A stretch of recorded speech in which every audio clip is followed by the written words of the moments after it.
Did you notice I shaved my beard? All right. Well, good morning, everyone, and welcome to our Tuesday, December 16th Board of Supervisors meeting, last one of the year.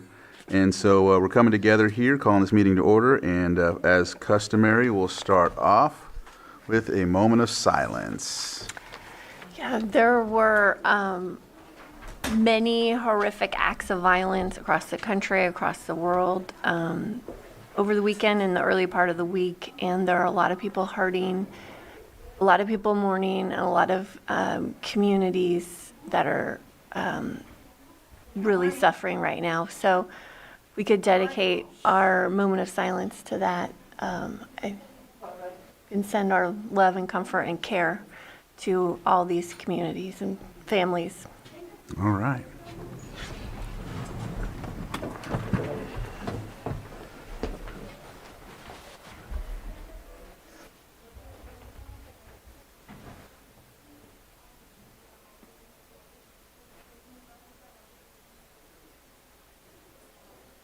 Mr. Hale, can you lead us in the pledge?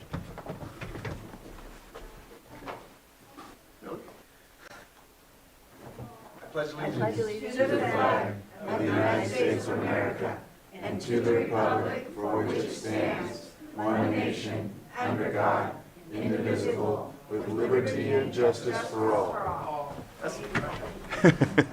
Thank you for that. Sorry to put you on the spot. All right. Consideration of extra items not appearing on the posted agenda. Chair, we have no extra items. None? Okay. Approval of consent agenda, and as you may know, as customary, consent agenda items are passed in one swift motion, but if somebody wants to pull an agenda item, they can, and we will discuss it from the board or from the public. And it looks like we have 5.11 that will be pulled to a later date. Are there any others? I'll open it up to the public for anyone that would like to pull a consent agenda item. No hands in Zoom? All right. Well, with that, we'll bring it back to the board for action. Mr. Chair, I'll move to approve the consent agenda with the exception of item 5.11. Second. I have a motion and a second. All in favor? Aye. Any opposed? That motion carries 5-0. Now we go on to our timed items, public input. So with public input, if you would like to come up and talk about something that is not on the agenda, please come up. You'll have 3 minutes. Please fill out one of the documents that are up front, and you can come up and spend your 3 minutes discussing with us what your concern is. Just know that we aren't able to provide commentary. We can, in fact, connect you with somebody or whatever department or whatever district supervisor area you're needing to help in. So with that, I'll open it up for public public input. If you want to come up to the microphone, we'll give you your 3 minutes.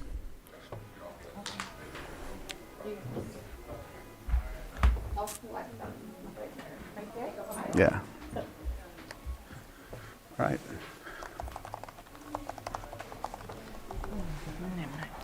And just as a baseline, I wanted to make sure that I know sometimes people will get very passionate, and we try to keep it to the 3 minutes.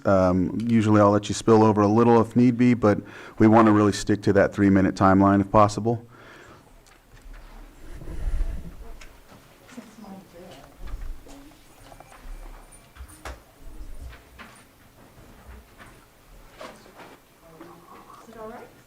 Yes. Well, good morning. How about that? Good morning. My name is Jackie Jordan, and I have been an in-home care provider here in Lake County since 2015. I am here today to urge the board to approve an adequate wage adjustment for caregivers in our upcoming contract. For many of us, it is becoming increasingly difficult to manage a household on our current wages. Despite these financial challenges, I continue to approach this work with profound dedication and heart. I understand our county has many important needs, but I ask you to take a moment to truly reflect on the responsibilities we shoulder every single day. We are the ones who ensure your loved ones live their later years with dignity, comfort, and respect in their own homes. We are the ones who turn off the stove when they forget, who make sure they're fed, and make sure they have something clean to wear. We are the ones who remind them of their appointments, make sure they get there safely, and make sure they take their prescriptions correctly and on time. We are the ones who find their misplaced items, clean up after accidents and incontinence, and who guide them through confusion and memory lapses. We are the ones who answer calls in the middle of the night when they are scared or lonely, who sit with them when no family has visited in a while. We are the ones who listen to their stories and worries and support them through grief, depression, and frustration. We are the ones who support them on their hardest days and hold their hand when they feel completely alone. I've described just a fraction of the care and responsibility we take on, so I have just one question for you. If you had to do our job at any hour every day, how much would you ask to be paid? Thank you. Thank you. Hello, my name is Eleanor Hayes. I'm an IHSS worker. I am here to let you guys know I was here last time talking to you guys about my 92-year-old woman. Since it's really hard for me to save money and to do things that I have to do, my water heater went out, which cost me $800 out of my pocket. Then my car goes along and breaks down, my transmission. So now I'm stuck taking the bus, which is like maybe $5 a day to get back and forth, and I have to go there in the morning and at night, and I have to walk in the dark alone by myself to get to her. And sometimes she needs me to come extra times. It's just really hard to make what we're making and to be there to support our people that need us, need our help. And when we have unexpected stuff that pops up, like I said, my water heater, then my car like 2 weeks later, I can't afford both. I can't do it. So yeah, I got the water heater, but now I'm stuck without a car. So please consider it. Please, thank you. Thank you.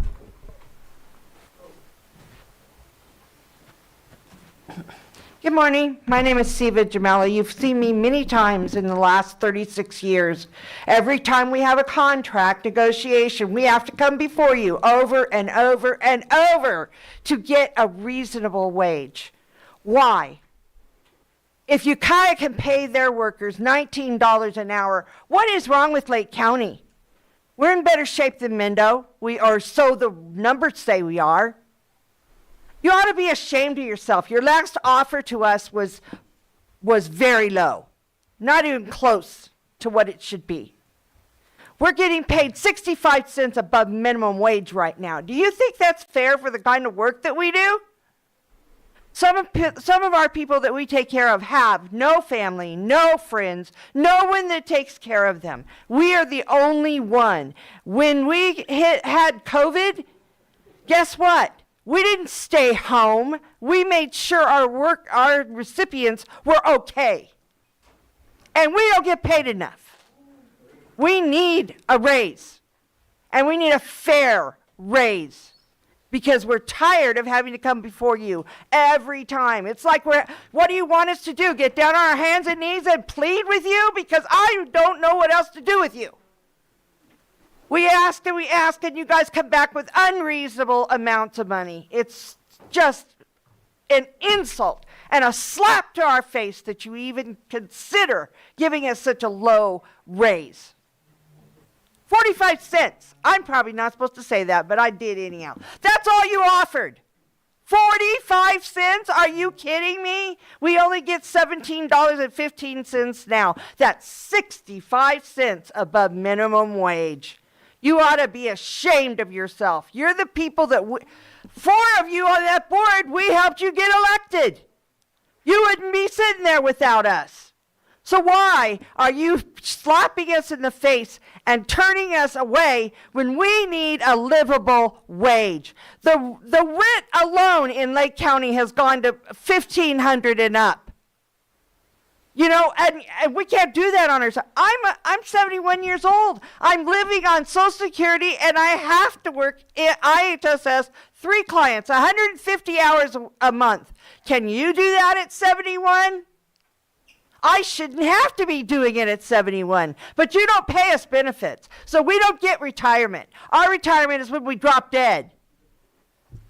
So please, think twice when you get our next proposal before you say no and before you slap us in the face with 45 cents. Thank you. Thank you.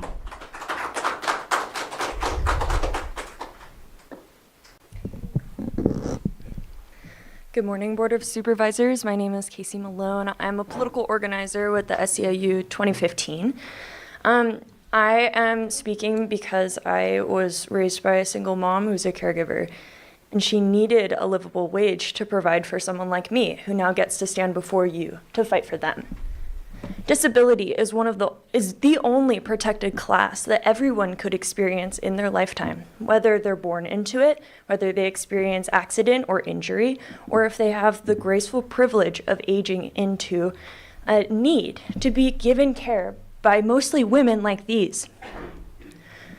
When you get to that age, hopefully, if we pray that everyone gets to that age, you will hope that you will receive the kind of care that these women provide, and you will hope that they are compensated fairly for the work that they do.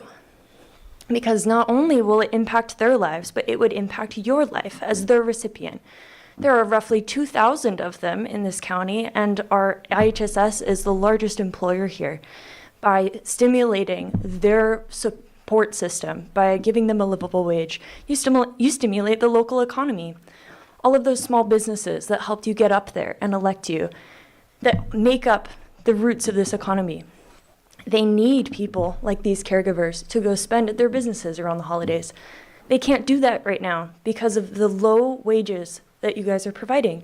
They need more. It's not a question of if, they need more.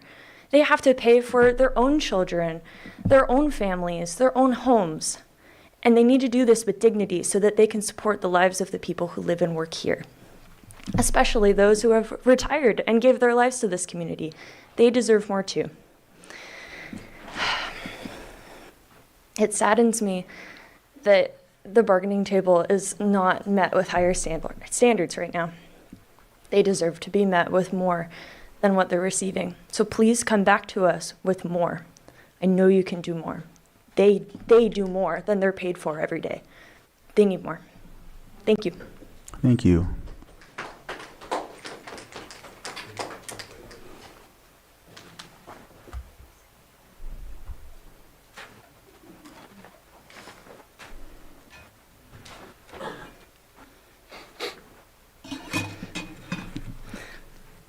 My name is Vicki Osborne. I'm an IHSS career provider. We are very unhappy with the offer on the table from the county.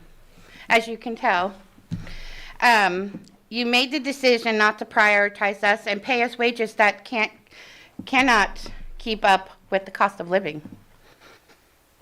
Yet we are paid barely above minimum wage. We provide essential services to seniors, people with disabilities. Most of us in Lake County work multiple jobs and struggle to keep up with other bills. If you had a loved one who needed care, you would want them to have the best possible care that you can give them, wouldn't you? Your children? My kids, I want the best they can get. And if you did not work, if you did the work we do you want to be paid a respectful wage? There is over 2,400 providers in the county. We deserve better. So I got a little gift for you all. This one is for Bruno. We are Grinching you. You have been Grinched. Merry Grinchmas. And we hope you take these guys seriously. We have one for Bruno. One for Brad. One for Brad. One for Jessica. One for Helen Owens. And one for E.J. Crandall. And then we have a gift for you all. It's a Grinch cookie jar. So when you eat out of it, you'll think of us as your low-wage paying people, because we're the largest employer in Lake County. Thank you. Thank you.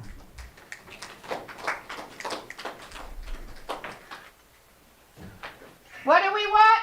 Contract. When do we want it? Now. What do we want?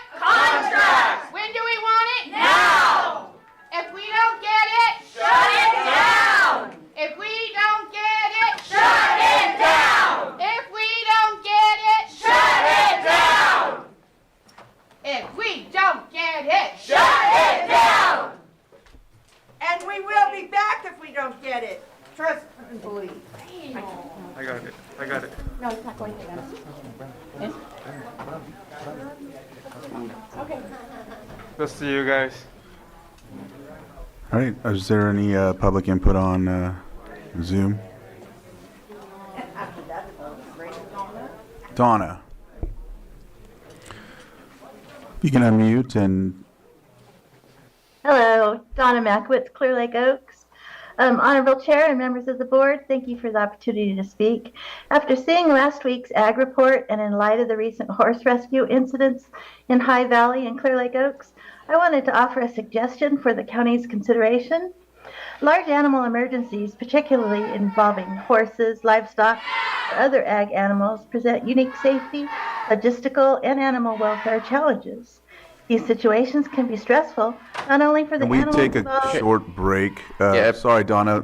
We're going to start you up again. We're going to take like a short break, like 2 minutes. Oh, no, go ahead. Yes, and then when we come back, we will open up and let you start over. We have some loud noise in the hallway. Okay, We have sorry. a protest going on, so.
Welcome back. We're going to continue back on to public input, and we had Donna Mackwitz online, and if you would like to unmute and start your comment over, you have the opportunity to go ahead. Donna Makowitz, Clear Lake Oaks. Honorable Chair and members of the board, thank you for the opportunity to speak. After seeing last week's ag report and in light of the recent horse rescue incidents in High Valley, Clear Lake Oaks, I wanted to offer a suggestion for the county's consideration. Large animal emergencies, particularly involving horses, livestock, and other ag animals, present unique safety, logistical, and animal welfare challenges. These situations can be stressful not only to the animals involved, but for the staff responding in real time and often under difficult conditions. I respectfully suggest that the county consider periodic large animal handling and emergency response training for animal control staff, both for new hires and experienced personnel. Even refresher level training can greatly increase comfort, confidence, and safety when responding to incidents involving frightened or injured large animals. The type of training could help reduce stress and injury to animals, support more efficient coordination with veterinarians, rescue groups, and property owners, provide reassurance to the community during high visibility emergencies. Given Lake County's strong ag presence and rural geography, this seems like a practical investment that aligns well with the realities staff face in the field. I offer the suggestion with appreciation for the difficult work animal control already does, often under challenging circumstances. My hope is simply that the additional training opportunities could further support staff and enhance outcomes for both people and the animals during emergencies. Thank you for your time and consider continued service to our community. Donna, thank you. Any other public input? Leticia Guerrero, if you'd unmute.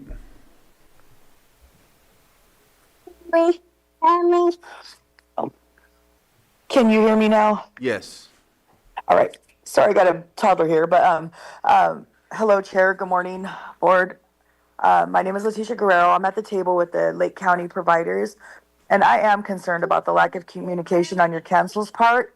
The last email I sent was on December 9th, and we still have not gotten a response.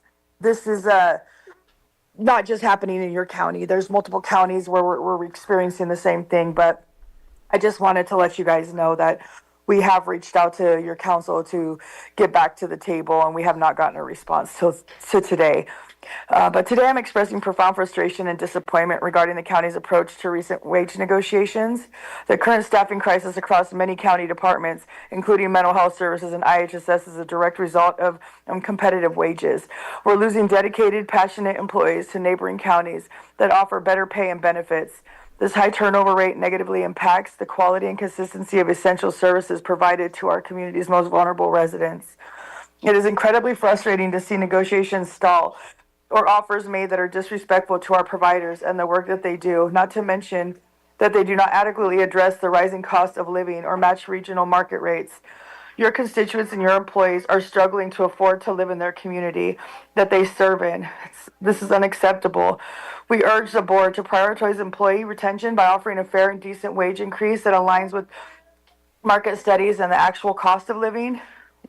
We urge the board to negotiate in good faith to reach an agreement that values the essential work that's performed by these IHSS providers. And we ask that you please recognize that investing in these providers is an investment in the stability and quality of Lake County services. We do want to thank you for your time and consideration of this critical issue. And, I would just say, as the members express their Grinch, to stop being a Grinch that's stealing the caregivers' joy and their dignity.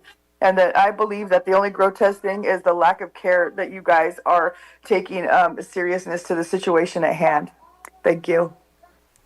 Thank you. iPhone 17, if you can unmute.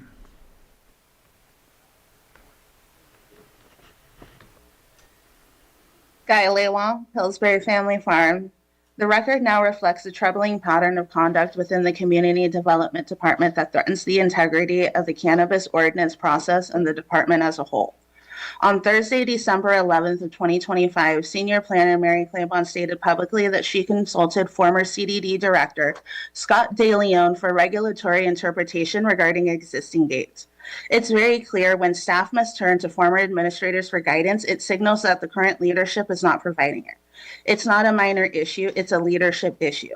This concern is not theoretical, and during the Poverty Flats appeal, Supervisor Sabatier confirmed that CDD is operating based on internal policies rather than an actual ordinance, specifically with respect to the scenic corridor setbacks. Another example is the use of body-worn cameras during the cannabis inspections and code enforcement inspections. In a willfully recorded meeting with Director Turner and Supervisor Crandall, we have witnessed Director Turner claim it was her staff's fear for personal safety to justify recording. Code Enforcement Manager Marcus confirmed that such an internal policy exists, and staff believes that local policy supersedes state law. The policy is not codified in any ordinance, and it remains informal and internal. This policy was presented to the board on August 5th of 2025, and COA Parker asked the board to pull item 6.10 for a later date to be determined, and it creates a serious problem. Internal policies are being used to guide actions that directly affect the public without clear legal authority, transparency, or accountability, and residents are being recorded in a legal gray area. And for the moment, that revealed the deepest concern that came from the director herself. On December 11th, she told the Planning Commission that if they did not provide input, she might be called in for closed session and shown the door. This statement was made while rushing to meet a deadline, rather than informing you that the cannabis ordinance hearing may need to be delayed due to the lack of agricultural department input, which this board specifically requested. A department head inserting her employment fears into quasi-judicial process is completely inappropriate. It placed pressure on the commissioners, and it compromised neutrality. No government committed to transparency should behave this way, and it's not an isolated incident. A director who rejects accountability, who directs applicants to unofficial remedies that are not authorized by ordinance, and who forms bias before verifying background checked results. What core values are actually guiding CDD right now? Because nothing in the pattern that I've described reflects transparency, fairness, responsibility, or a shared value of public trust. Because on a normal day, our lived experience tells a very different story. Moleham. Is there any other hands on Zoom?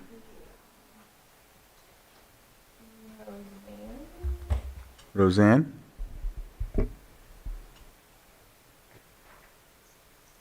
Hello, good morning. Can you hear me? Yes. Hi, good morning, board. I am not there in person today. I'm the executive board for SAU 2015, and I'm also an IHSS caregiver, as I'm sure you guys are all aware. I was watching by Zoom because I'm not in town. I am actually working my third job, which nobody should have to work 3 jobs. I just took on my third job, and I'm doing exactly what IHSS does. However, I am making $1.85 more an hour, doing the very same job, same task. It also includes medical and dental, vacation, and a 401k. And it's the same exact work with my uncle. So I don't understand the difference. Why is your guys' proposal so much different from the other agencies? And this one's paying lower than the other agencies in Lake County. Some are paying up to $23 an hour. And I don't understand why. It's the same work. But I shouldn't have to work 3 jobs, and I am. I wish I was there with my members today, because seeing them so upset just breaks my heart. And this is a time for giving cheer and spreading love, and I don't see it, and I'm just heartbroken. So I don't want to end this badly. I wish everyone a Merry Christmas, and please find it in your hearts to spread some holiday cheer.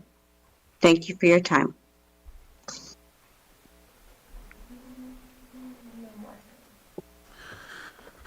No more hands in Zoom, so we'll go ahead and close public input and move on to our next item, which was Pet of the Week, but our Pet of the Week had to leave.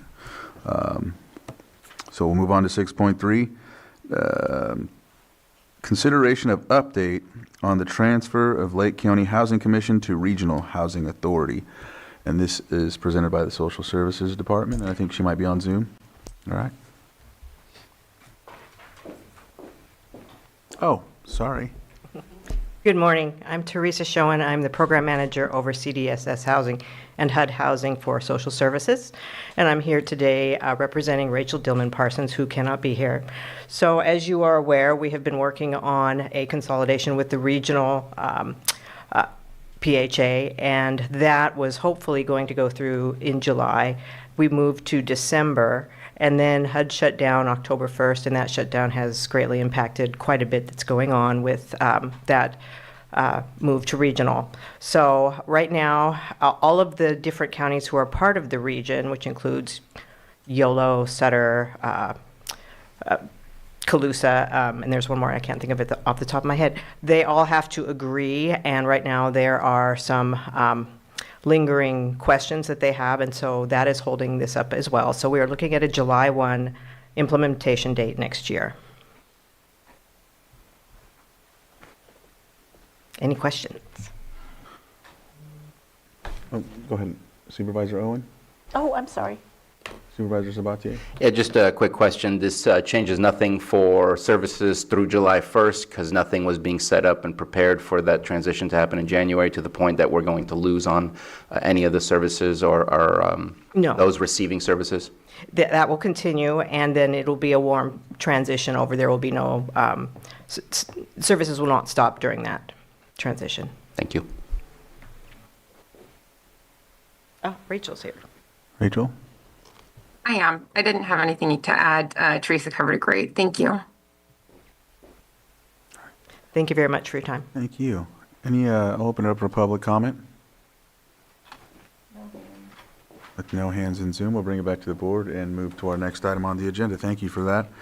6.4, consideration of the 2026 through 2030 County Road Pavement Preservation Work Plan, Public Works, and Director Lars Ewing and Jim Hale will be coming up. Alicia? No? Okay, well, I guess they're not. Just Lars is coming up. All right.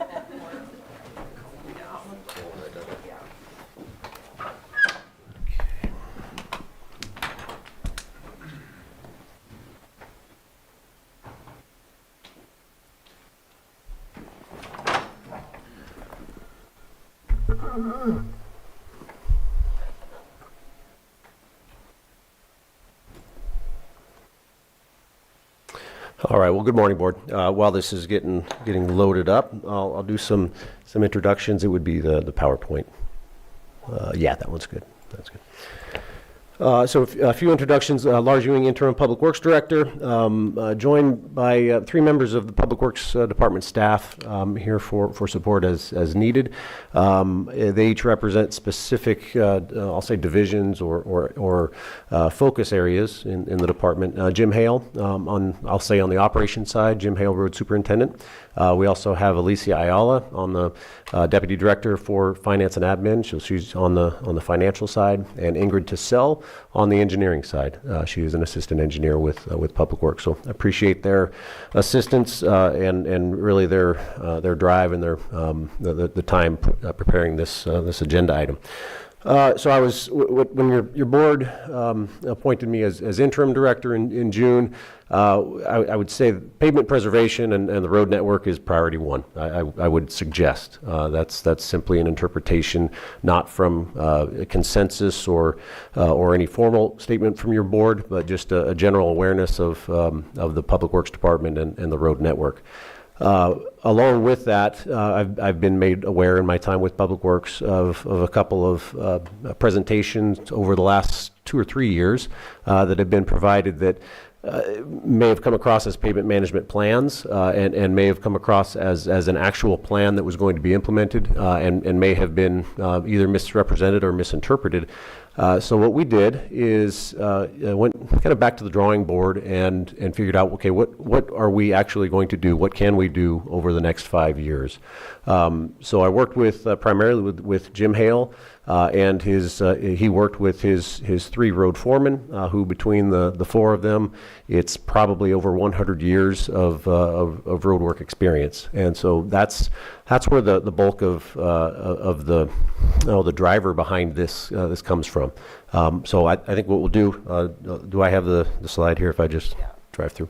Okay, so what we're gonna do is just walk through a plan. I'm calling it a realistic and financially constrained plan. That may be financially the wrong term in the accounting world, but I'm saying it is a financially viable plan. For a quick update on what we have, county maintained roads. So what is the world that we live in? The road network in the county, 612 miles of roads. You can see that includes 125 bridges, and I do not have a mouse, so I can't move that out of the way. But thank you. Oh, there's the mouse. I'm sorry. Thank you.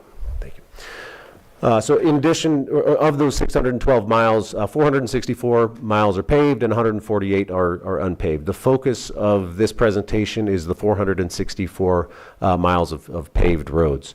The road condition, in road conditions, roads are typically rated on a scale of 0 to 100, 0 being worst, 100 being best. The last pavement management assessment formal that the county completed through Lake Area Planning Council was in 2022, and the county's pavement network, the PCI, again, Pavement Condition Index, was 34, which you can see on the bottom. That scale is in the poor range.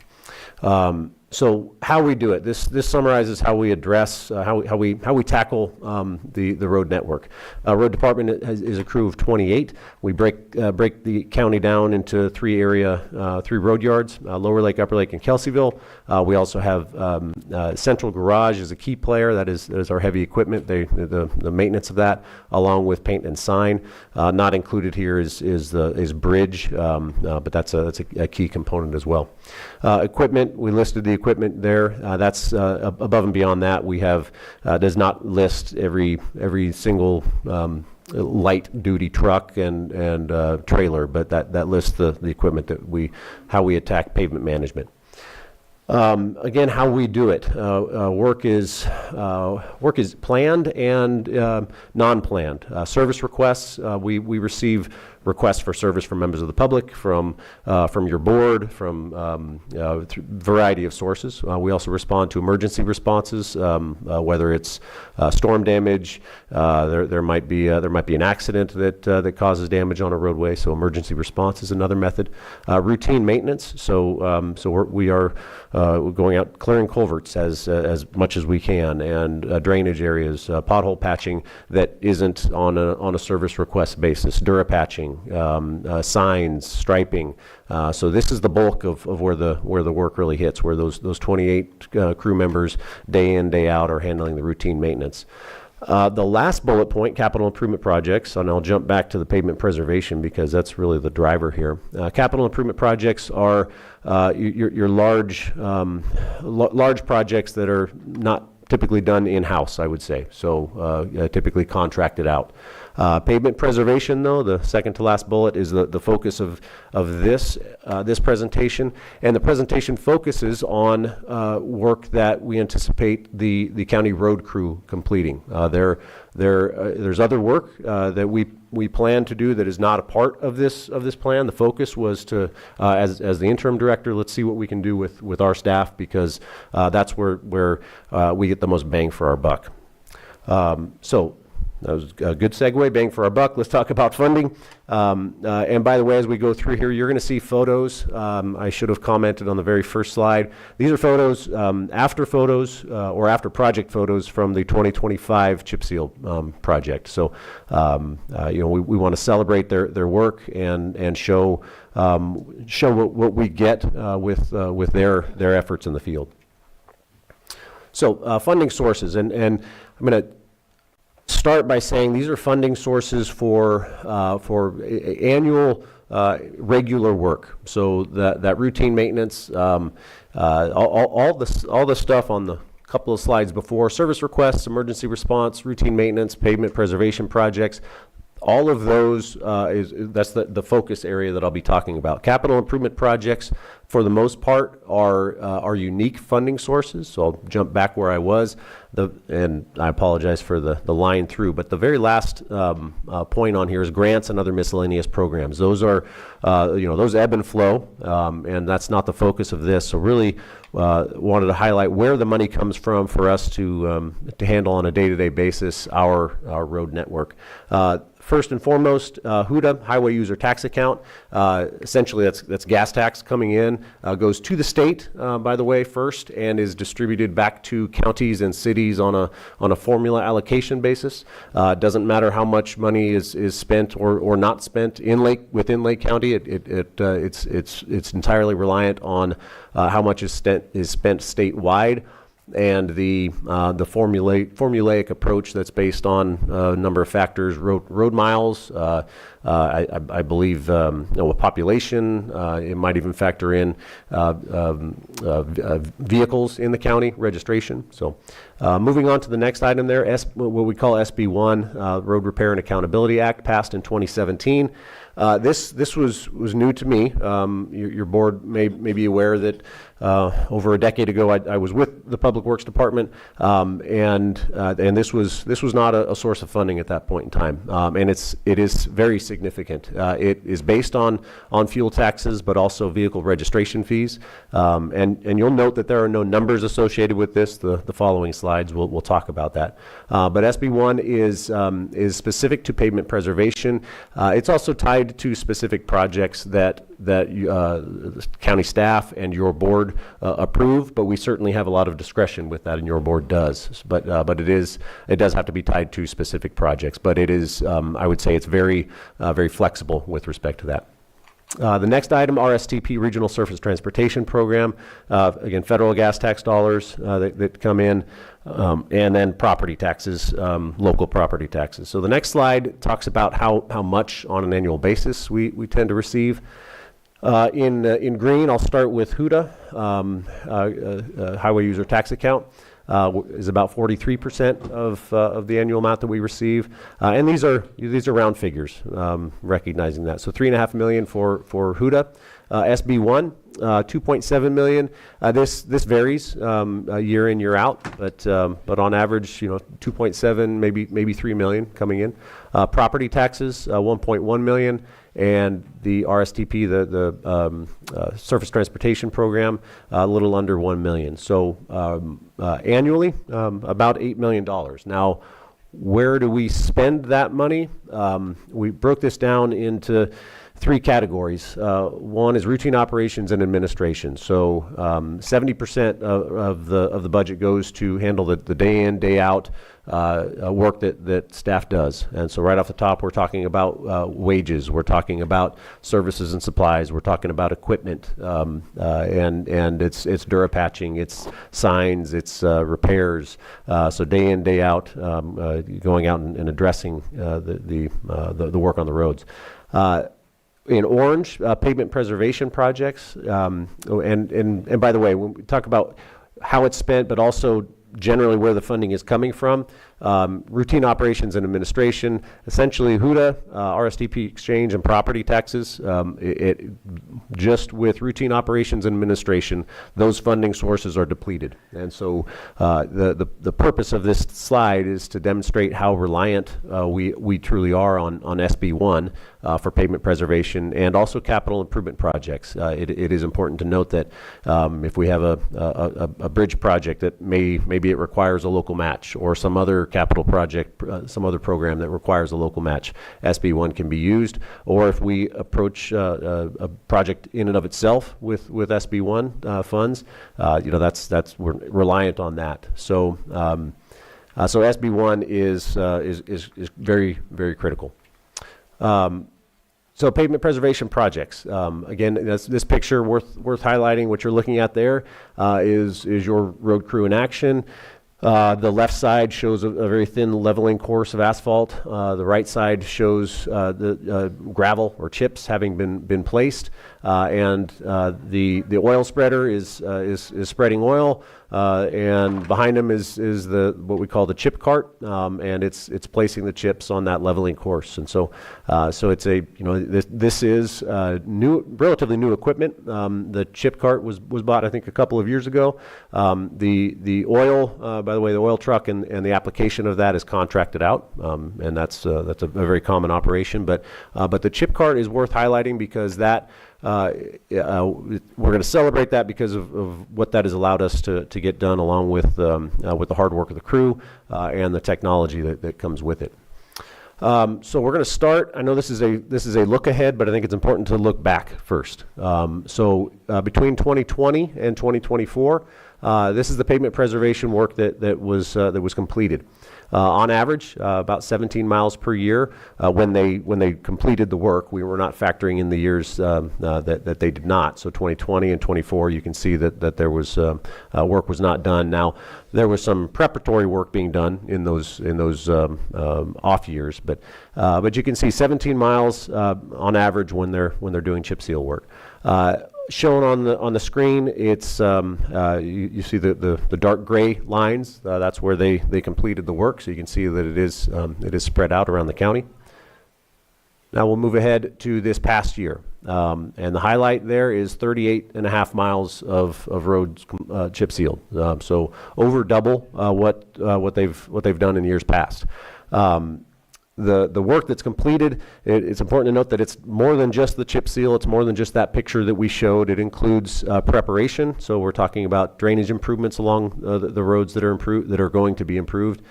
Doing some dig outs. So any road repairs necessary before we place the chip seal, and then a thin leveling course as necessary for whether it's rideability or maybe even just leveling it out so that we don't have as many undulations, is a simple way to say that.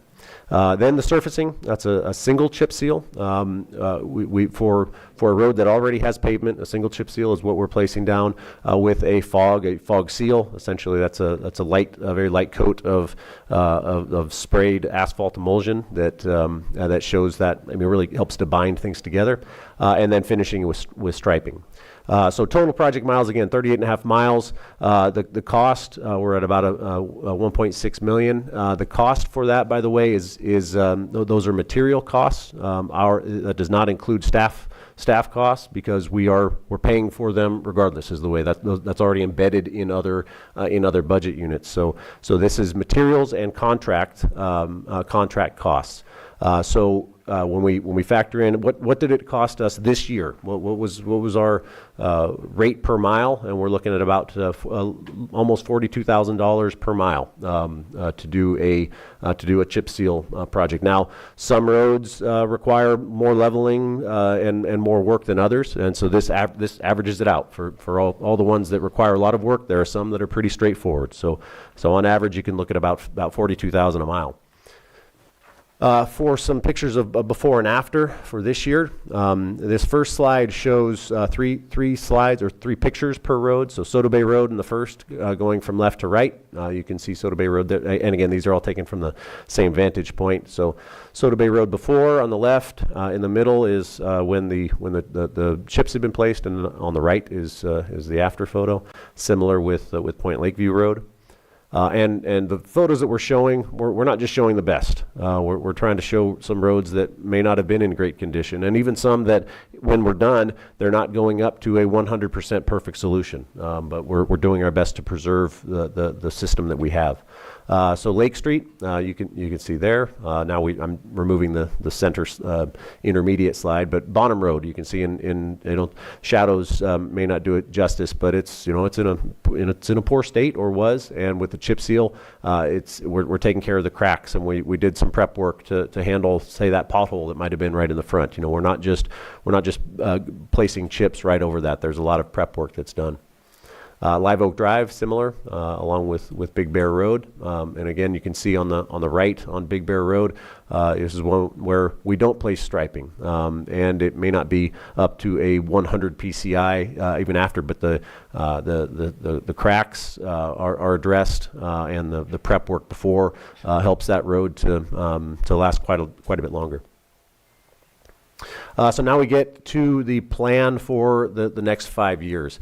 I think what you're not going to see on here is a list of roads. We have a list of planned roads, but things can change. We might need to move one road or not do another road, and so I don't want to be bound by that road when we're talking about something 5 years from now.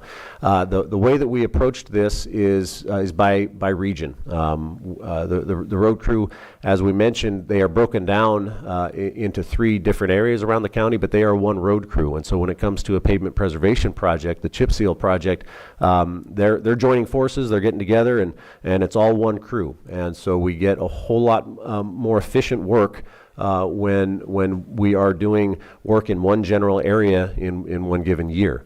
Another benefit to that is placement of chips, placement of materials where we don't have to travel as far, and also for contracting out for the oil cart. So the plan for the next 5 years, we're looking at 155 miles of chip seal, a little over 30 miles per year. The estimated cost per mile, we bumped it up to $50,000. You might this year it was $42,000 per mile. So there's going to be some cost escalations. So that $50,000 is the average over 5 years. If we were to assume, I believe what I used is a 6% escalation per year for material and contract costs. So average cost per year, $1.5 million. Total projected cost, just under $8 million.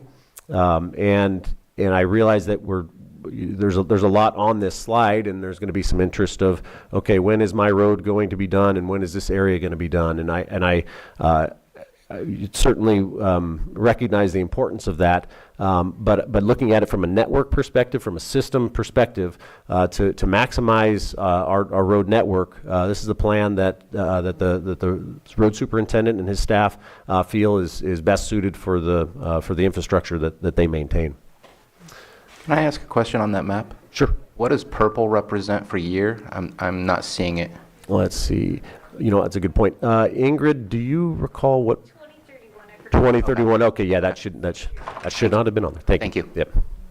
And by the way, green, the outer green is the boundary of the county. That is not a road. Let's make sure that we call that out. Okay, projected results. What are we getting out of this? Each year, what this shows is the average pavement condition index for the roads that either were or are going to be or proposed to be chip sealed and preserved. So let's look back a bit between 2020 and 2024. The average PCI of the roads that were chip sealed in that time frame before it was a PCI of 57. Right now, based on our assessment, it looks to be a 92. In 2025, what we just did this year, before it was a 39, after it's a 97. That's not 100, because there are some roads that even after chip sealing them, they may be a 90. So on average, 97. So you're going to see with the next 5 years the PCI increasing, and that makes sense. Of the roads that we plan to do each year, we're going to get them up to be in good condition. But what does that do? What does that mean for the overall network? And we're coming to the end of the presentation. Our forecast is that at the end of this 5 years, that we would bring the average the PCI across the board for the county from 35 up to 48 after 10 years now, or excuse me, 5 years. It's encouraging. It also builds in a degradation of each road. I think we used a degradation of 3 points per year, 3 PCI points per year, that it would degrade. And even with that, we are showing an increase of our PCI, which is encouraging. This also does not factor in other capital improvement projects that might be done through contract, or even other pavement preservation projects that we do by contract, because our road crew while they are doing amazing work and they can do amazing work, there's also a bandwidth issue. 31 miles is probably, obviously we can do 40, but that was a lot of prep work in 2024 when there was not a chip seal project. So 31 is probably on the end of where we can go with the staff that we have. But there's nothing saying that we can't pursue contract chip seal projects. We get more bang for our buck with our crew, and that's where I'd like to maximize it. But coming back to some of those other slides with funding, there is funding within SB1, and that's where we want to spend our money, preserving our infrastructure rather than I'd say building new. So that wraps it up, and I'm sure there are plenty of questions, and I appreciate staff being here to help me answer them. Supervisor Owen? Okay, can you please go back to the slide with the projected that one right there? Okay, before I came in, my understanding was that they were supposed to be going by district around the county, is that correct? And we were supposed to start originally in EJ's district where the PCI was the lowest. And it got changed, and now we have 2 years worth of money spent in Jessica's district, in District 5. And we have her before, we have 2026, we have up at the north end of the lake. I'm way down for Middletown area, and District 1 is way down in the 31 and 18. And we need to look at some other districts. I know that EJ and I both need some attention in our districts early on. Okay, well, and I appreciate that, and relying on the road crew for their familiarity with the road network, with the road system, and what prep work has already been done, and also what other work is being done in the areas outside of, say, District 5. This is not based on any preference or priority for one district or another. This is looked at from a network perspective, and when the road superintendent has because the road superintendent has responsibility for all roads, there's no one road or one road area that has priority over others. But for planning purposes, this is what they felt was the best approach. So that's the best answer that I have for you. We just need we need to have these other areas attended to as well. And early on, we've been waiting. We were told next year, the following year. Jim, go ahead. Oh, I'm sorry. Oh, no, Jim, please come up. Just real quick, this previous year, we did 22 miles in District 1. Mm-hmm. Years prior, we did Sulphur Bank, New Long Valley, High Valley for District 3. The following year in 26, we were doing everything in North Lakeport and in some District 3. So District 4 and District 3 are going to get chip seal done as well. So we are spreading it around, and it is coming to each district. So, but yeah, we did 22 miles. So Point Lakeview, everything in Lower Lake, you saw Big Bear, Lake Street, Sure. all that was Lower Lake District 1.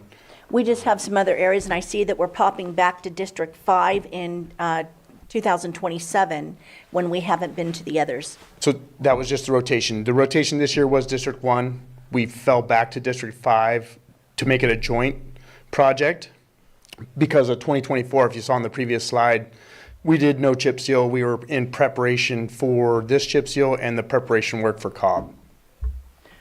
Okay, how many miles did we get in District 1? I believe you got 22 miles this year. 22 miles? Yes, ma'am. Okay. I know that like out Big Canyon where we've hit, when they're grading, we've hit the lines. I know I need that area done because we've hit the sewer lines. Yes, ma'am. In the road. So I just want to make sure, and I know EJ has some of the worst. Yeah, I'll go in a minute, but I see Okay. that Jessica wants to go and then Bruno wants to go after, so go ahead. Well, first, a lot of that Big Valley is actually in District 4 too. So there is some work that was done in Kelseyville, but it was pretty much spread. So maybe it would be good to look at, was it 37 miles last year? 38 and a half. 38 and a Well, half. this year. Yeah. But anyway, I know we've also got capital improvement projects coming, which are not part of what the road crew, right? Right. Is going to be doing. And so what are those projects and where are those areas? Well, not prepared to answer that because we wanted to focus on the road crew. Okay. Right, and there are some other projects that, you know, East Lucerne Cutoff, Bottle Rock Road, working on some. In fact, Bottle Rock and East Lucerne are shown on here, and Jim's crew will be addressing those for the most part. But there are some sections that are beyond a chip seal, and so we need to and beyond the ability for us to wait for the road crew with the staff that we have to spread it out. When we talk about 31 miles per year and a network of 464 miles, that you know, you do some quick math, you're talking about once every 14 years or so. So we need to find a way to bridge the gap. A typical chip seal. Jim has told me that he's gone out and looked at roads that he has chip sealed, or his crew chip sealed about 10 years ago, and by and large they're holding up. With new technology, with that new chip spreader that is allowing us to get a lot more done, they are holding up. But 14 years is I would say pushing the limit for a recurrence. So we need to find a way to bridge that gap. Capital projects would come into mind, but also pavement preservation projects by contract is another opportunity that we have. That Jim and I haven't had that conversation because we're, you know, I'm a few months into this here, and we're looking for opportunity to have the road crew do the majority of the work and maximize our dollars. But that is an opportunity. Okay. And so, what I understand that you're kind of zooming out and looking at the network needs, but is there criteria that you're using? Like, are you looking at PCI? Are you looking at traffic counts? Like, how are you figuring out which areas of the network need the most love? Yeah, this was more of a boots on the ground, and I'll defer to Jim for at a large scale answer to that. But it was not a methodical. Let's put it into a formula and have a computer spit out the answer. This was more, Jim, you and your road crew know the roads, whether the ADT is 1 or the ADT is 1,000. It's pavement that needs to be maintained, and we risk losing it. So it was more about maintaining the infrastructure that we have. So Jim, if you want to add to anything there, I'm happy to have you.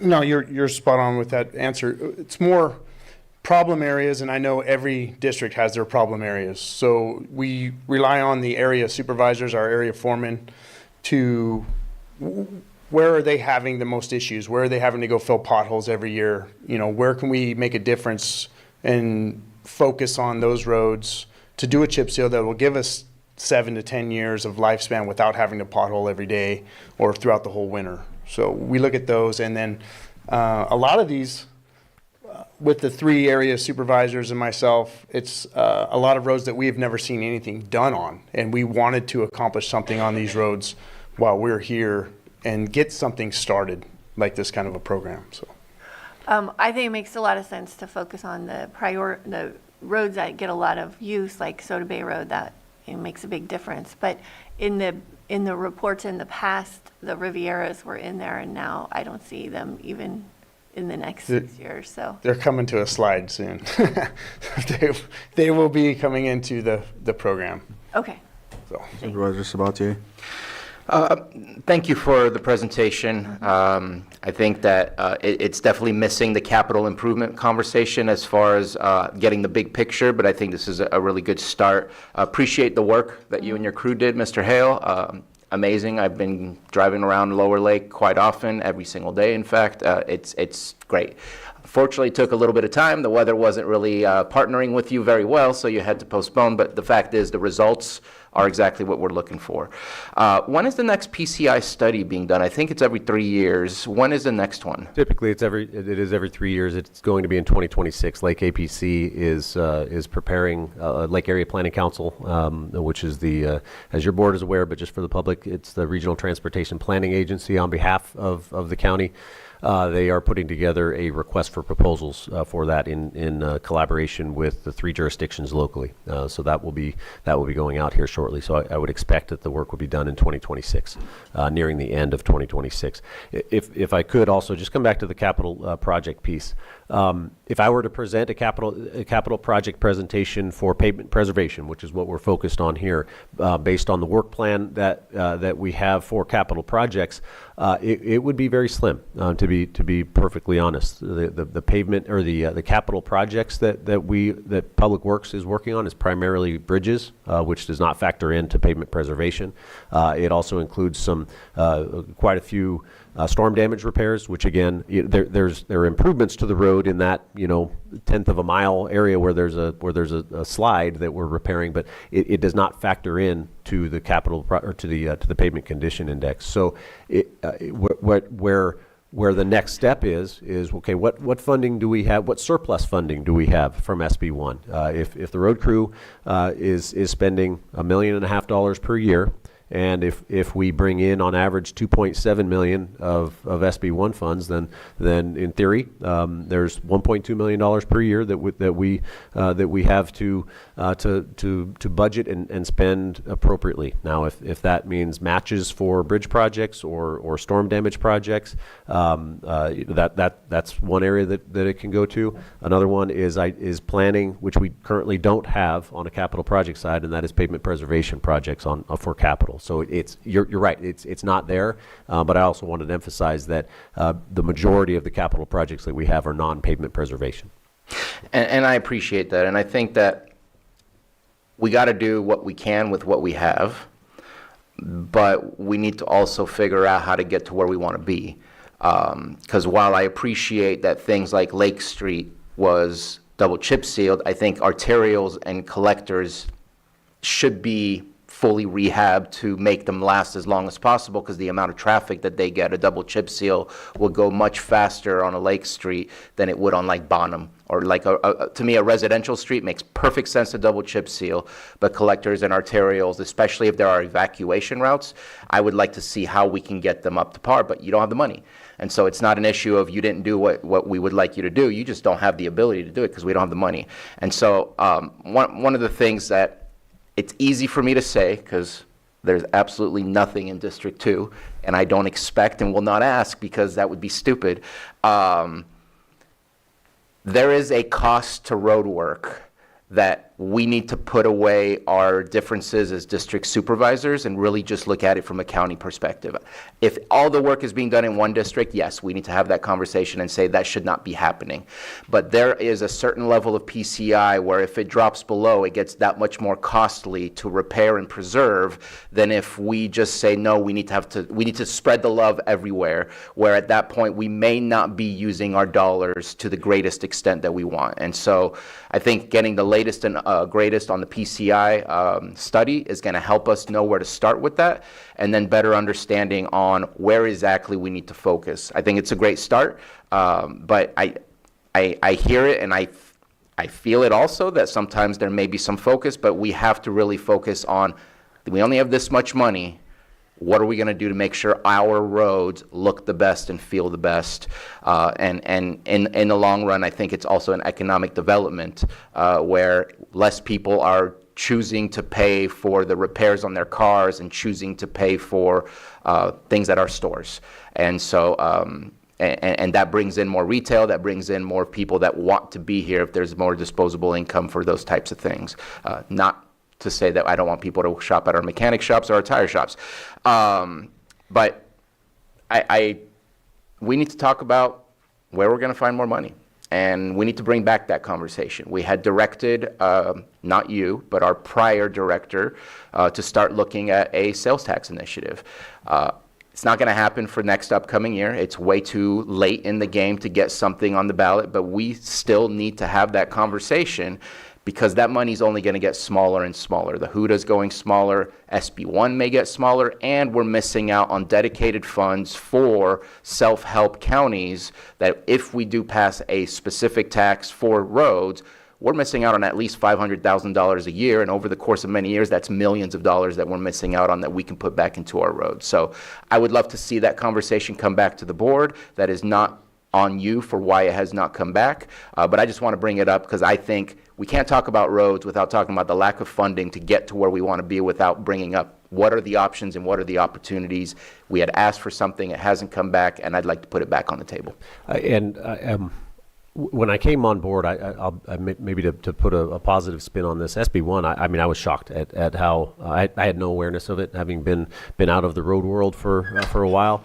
I was happy to see that this is a source of funding that when I was 10 years ago there, we would have just been doing jumping jacks. That we're getting how much per year, and it's rather discretionary. So while we always could use more money, I think we're blessed to be in a position where we have, to be quite honest, we have more money coming in per year than I can give to Jim and his crew to complete in that year for pavement preservation, and that's a good spot to be in. Vice Chair. Yeah, I just wanted to compliment the department on the great work that was done this year. I appreciate that we're trying to do a lot of stuff in-house. I think that definitely is a big benefit, and hopefully we can keep doing that. I know I personally got a lot of compliments from community members about what they saw out there, so just want to say I appreciate that, and thanks for what you're doing. Thank you. Thank you. Yeah, so I know this has evolved for the past couple of years. It went from 5-year plan to 10-year plan to plan by the previous Public Works Director, and then I also know too that in discussing with Jim that at times there's some roads that will be rotated aside from what's been listed here. Like, is that still in the plan? Like, for example, let's say that you're working on a specific area and there is another road that you could possibly do or has an issue. Are you still going to rotate, or is it just going to all be focused in one area? According to this plan, it'll be mostly focused in one area, but like 2029, you can see all of Lucerne is shaded green. Mm-hmm. And then we have Elk Mountain to CC Camp, Middle Creek, and then all of East Road and Bachelor Valley in that area. So we're still moving. If that's I guess that's your question. I mean, we're still going to move. It's not just going to be area specific as far as the maintenance area. Yes, it'll be area specific. Because I think, of course, this is a previous plan, a previous director, et cetera. But in that terminology, I think it had to do with the work that was planned to be done was going to be done by contractors, I think was what it was. And even Scott De Leon said that too. Yeah, let me offer this, that in 2022 and 2023, there were two plans presented to your board. In 2022, it was a 5-year work plan. Maps were shown, roads were listed. And the cost to do that work over 5 years was $84 million. So it was not a work plan. It was a hope and a dream, to be perfectly honest. Then in 2023, there was another presentation that changed, that went from 5 years to 10 years. As I understand it, direction from the board to the Public Works Director was, hey, we want to see 10 years. We want to plan this out even further. And so the work plan that was presented in 2023 that, very similar to this in the sense that you saw maps. Those maps were a hope and a dream. I'm being perfectly blunt. That cost was $102 million over 10 years. So my plan today was realistic. That was my goal, was to present something that did not just say, okay, what do we need to do to get our PCI up to 50? That's what those work plans presented. And numbers be darned, finances be darned, and so a presentation to say here's what we need. It was an awareness, I think, to your board to be aware of truly the cost. If you want the road department to get the network up to 50, here's what it's going to cost. And so while maps are shown and probably embedded in many people's memory is that's what we're going to do, that was not what those presentations were intended to do. Okay. In PCI studies, I know those were done before as well, and we had a low amount collaboratively. They did basically a what do you call that? A county average, and then when I think there was another one done, they actually looked at it from a district standpoint. And, I'm sorry, everyone else, but I just had to remind that my district is like the lowest. Not saying it takes precedence or anything like that. I think it should be a mixture of every, I don't I mean, in a perfect world, yeah, I'd love my whole district to be paved. I think all of us would. But at the same time, I know that there's specific roads that really just need attention, and I'm sure in other districts as well, and in mine.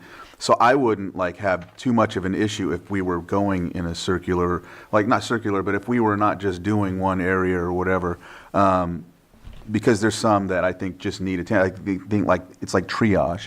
But I'm only mentioning that because I just. I don't know. I think I like the area it's at, but I also see Lucerne. I know Clear Lake Oaks was somewhat done before, and just knowing that too. I know that you said you needed Rivieras or something like that, and is that the one you mentioned?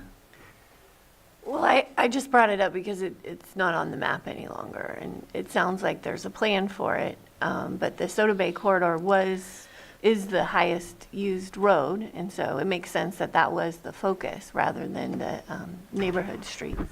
I just didn't know what the plan was for that because there are some really, really bad roads in those neighborhoods. Yeah, and again, in any previous, when we say was, Yeah. that was. Those were hopes and dreams. With $100 million, it would have been done. And I think that's where I'm just saying this because also in my town councils, it was brought to us as if it was something that could happen. So I also want to talk this through also so that the folks that were in those meetings hear some of that, but also know that there is a plan in place now. It's a lot, as you could see, I noticed that the cost per mile is a lot different than what it was in the other presentations and whatnot, and it's actually something that your crew is, more trained to do, capable of doing. It does look more realistic, so I mean, I only bring up the PCI just to make sure we kind of understand that aspect of it, which you do. Does this include any types of bridges, or is this just focusing specifically on roads? Just roads. Okay. This presentation does. I mean, our department obviously focuses on roads as well, but this presentation is focused on just the pavement portion. Okay. Well, I mean, I'm fully satisfied with what's on there. I don't have issues if you need to do other roads too in the meantime. And then even when you do the other projects in different areas, if there's a couple roads you can do in mind during that time frame, I'd appreciate that too. So I'm just kind of throwing it out there that that way no one's really left abandoned, if that makes any sense, during a specific year. So I hope that makes some sort of sense. So yeah. Thank you. Any other? Supervisor Owen. Okay. Again, I didn't say thank you, and I should have said thank you. So I do appreciate what you're doing. I was just a little disappointed that it was coming back into District 5 before we got to some of the other districts. So that's my concern. The orange, I'd like to see that move down a little bit. The road tax, I had actually brought forward early on, like February, March, something like that. And I had talked to Glenn about it in probably April or May, finding out where we were. And apparently, now Susan, do you know, he had stated that it was with admin to do the survey. Was it you guys? Okay, because that's what I was told by him. He said it wasn't in his hands yet. So I'm not sure who does the survey to see what was acceptable and where the appetite might be for half cent, 3/4 cent, 1 cent. But that is something, and I knew that we missed the date on bringing that back for this next, and I don't know if the timing's right either, but that's something we really should be looking at too, to be able to handle the financials of what our roads are needing. Okay. I was not, as the interim director. No, I know you weren't. As being a point of emphasis, but if it's the consensus of the board, if the direction of the board to look into that, I will offer that 13 years ago through Lake APC, but primarily through the Public Works Department, we did we did look into that. It's not an insignificant investment of time for staff to look into that. I didn't see Susan's answer on whether admin had it, but we can. Okay, no, all right. So it is an effort. So we will if that's the board's direction, then that's what staff will do. It does we need to look into polling. We need to identify what work is being done, and so Sure. so yeah, it's not as straightforward as let's put something on the ballot. And I know that this, like I said, the timing might not be right now. But I think the way it's brought forward is going to have a lot to do with what the answer is going to be, the way it's asked. When I've talked to people about it at meetings and different places, they were, of course, opposed to any tax until you explain to them that this opens the gate for us to receive funding from the state and federal government, because we're then a self-help county. So for every dollar it would be a sales tax is what we were looking at. And for every dollar that we collect, of course, it triples roughly. And so when people understood that, it was much easier to get them on board. Just Okay. a little information. I'll need to look into that a little bit. I'm not aware of any tripling simply by being self-help. So I'll look into that on with other counties. Supervisor Sabatier? I think we just need to reboot. I think we need to time it right. I think you need to keep doing what we've seen the last year, which I think builds public trust, because you can't pass anything without public trust. I think sharing what we plan to do and then showing that we did what we planned is the way that you build public trust, and it's going to take a little bit of time so that we're ready to move that forward. So I think we need to hit reboot, but we have to get to a point where we don't politicize roads, because if we have people in here yelling for this district needs this district needs that, we're going to lose the public trust when a district doesn't get. We have to show the reasons why we're focusing on roads, because the cost is going to get that much more if we don't do something about that road. The PCI is that, and so I think we just need to have a way to present this that makes sense as to why we're doing what we're doing, because the more we try to rile people up and get them angry, the less we're ever going to get more funding to be able to do what we actually need to do. So again, I think we're on the right track. I appreciate the presentation. Keep up the hard work. The more we do in-house, and I say this and I know it sounds kind of bad, the cheaper it is than paying for a contractor. Economical. It's economical, thank you. And let's make sure we use that to our fullest advantage and look at what more we can do and keep doing what we're doing. So. I forgot one question. Plasko was next. I'm sorry. Well, actually, my comments were pretty much in line with what Supervisor Sabatier was saying, is that we had several years where no work was done or minimal work. And this year, so much trust was built. So many people saw your crew out there doing the hard work and really accomplishing a lot. And that's a big effort that went a long way to building that trust, which we need to continue to do over the years. And you really are targeting those most used roads, and I do appreciate that you're looking at it network-wide. And that's why it makes sense, other than Lucerne, it looks like it's mostly the main connecting roads and the arterial roads, and that makes a lot of sense because that is where the most people drive. So I think we're off to a good start too. Just, you know, we're not really here to have the tax conversation, but I do know that those conversations were had with a tax collector and auditor, and maybe that's a good follow-up direction for you to meet with them and get their thoughts. Okay, thank you. Do you have something? I did. I wanted to ask, the red dot down there on the blue, is that the Morgan Valley issue? No, ma'am, that's CSA that we have to do this coming year. Okay.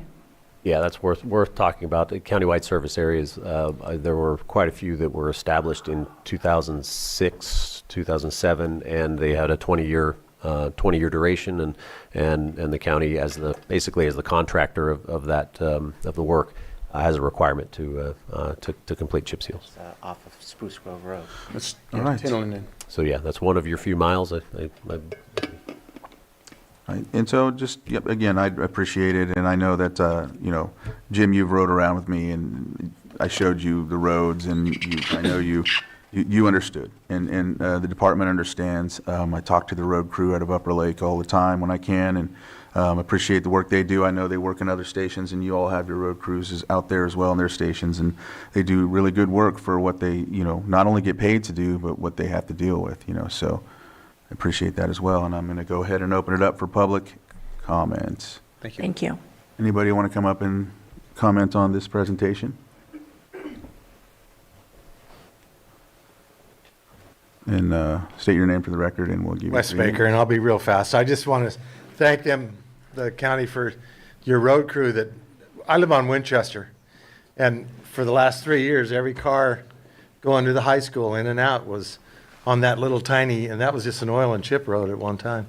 Now it's a really nice road, and also in support of us doing the work ourselves, is that crew, generally, like, I mean, I'm from the Bay Area, and the cities and stuff would do their own work down there on the streets and dog it all out with lots of trucks sitting around, a lot of people. This crew that you got right now, man, those guys are a well-oiled machine. And I've been in construction all my life, and I've seen lots of the big pavers from down in the Bay Area and in other states too. And you guys got it going on. Those guys, when you see a crew and they don't even have to talk to each other, and it just keeps a machine going down the street, that's because everybody knows what they're doing. And they did a beautiful job. And very courteous too, very, very courteous. I just want to thank you. All right, thanks for that. There's not any other public comment on Zoom? I'll bring it back to the board, and let's see, I think this is, Can I take one final? yes, go ahead. Presentation. And you've got winter work ahead of you too. So we're going to see your crews out there all through the next several months doing the emergency and urgent work that in response to storms and weather. And so, thank you ahead of time for all that, those long hours that we know are coming.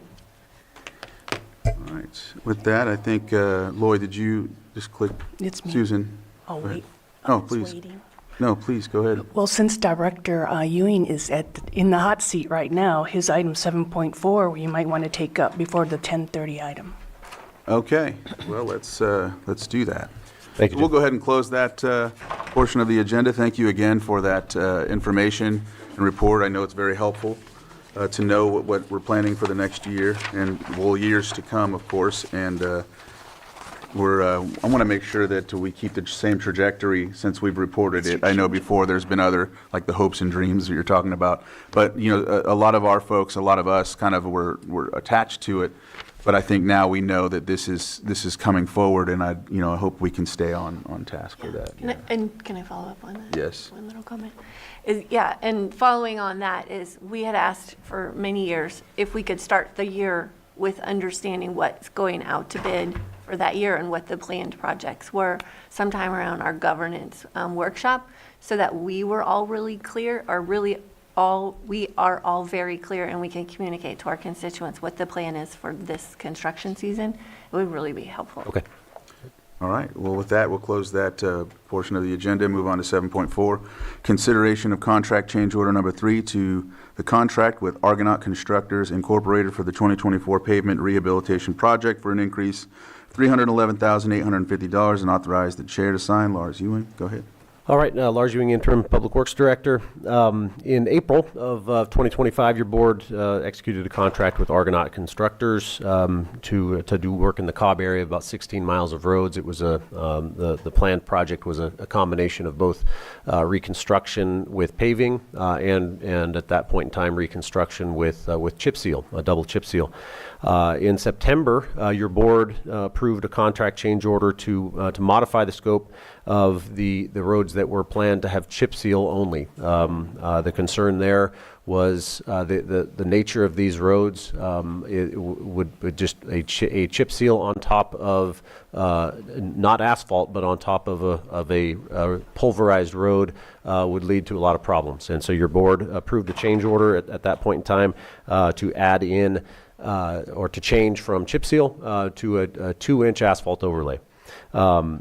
The work progressed, and unfortunately, what was a 2-inch overlay, just due to adjustments in the road, there were imperfections in the road. More asphalt is needed to complete the remaining 4 roads. The estimate is about little under 1,500 tons of asphalt at a contract cost of $311,850. And so what your board is considering today is a change order to add that amount and change order 3 to the contract and the work would progress. The contractor is prepared, as I understand it, prepared to start in tomorrow, if your board is to approve this. Funding for this, you'll just to harken back to the previous presentation, there are both appropriations and funding to pay for this out of SB1. So I'll pause there and answer any questions. Supervisor Sabatier? Yeah, just a couple of questions. One, we need to figure out a future process to allow you to finish a project and maybe give you a 10% wiggle room. I don't know. We did that with our armory because how long is this going to take before they can get to it, because the weather's changing.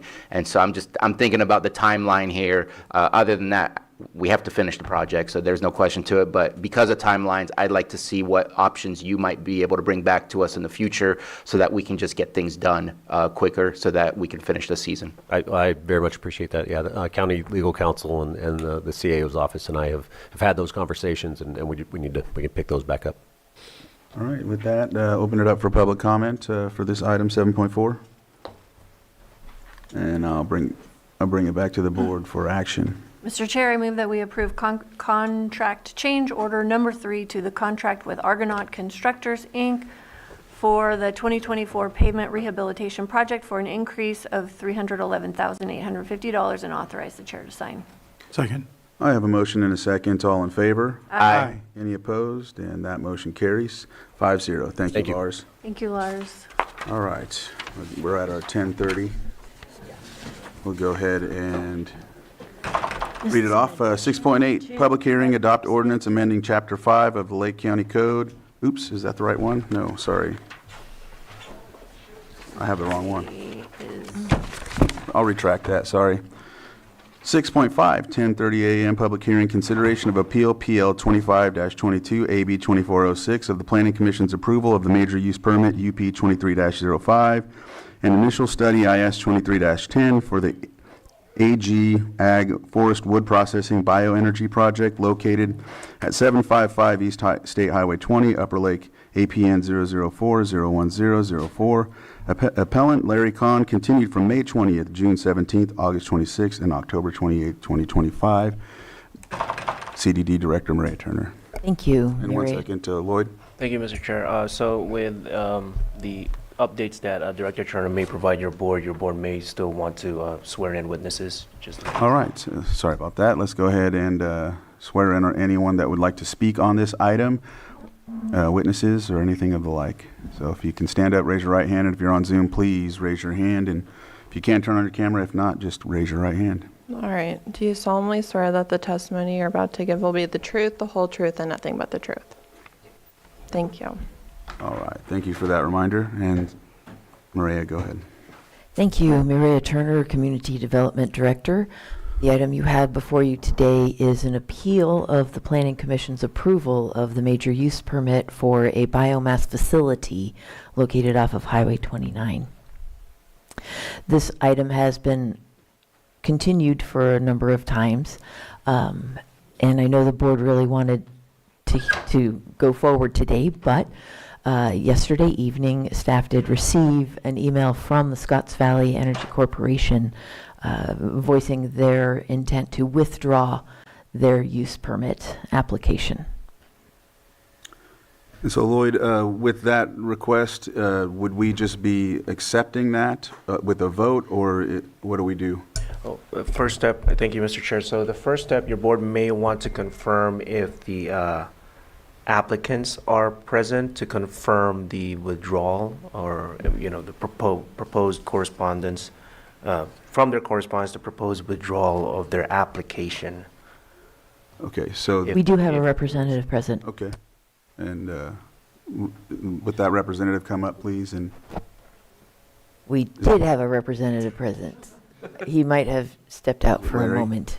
Larry Patrick. Oh, Patrick. Mm-hmm. But I did forward a letter signed by the... Would you like me to read it, or is it the letter? That's the confirmation of, because the letter said we're stepping away from the project at this time, I sent a confirmation email just requesting confirmation that were they asking for a continuance or were they withdrawing their permit? And I got a response this morning that they are withdrawing the permit.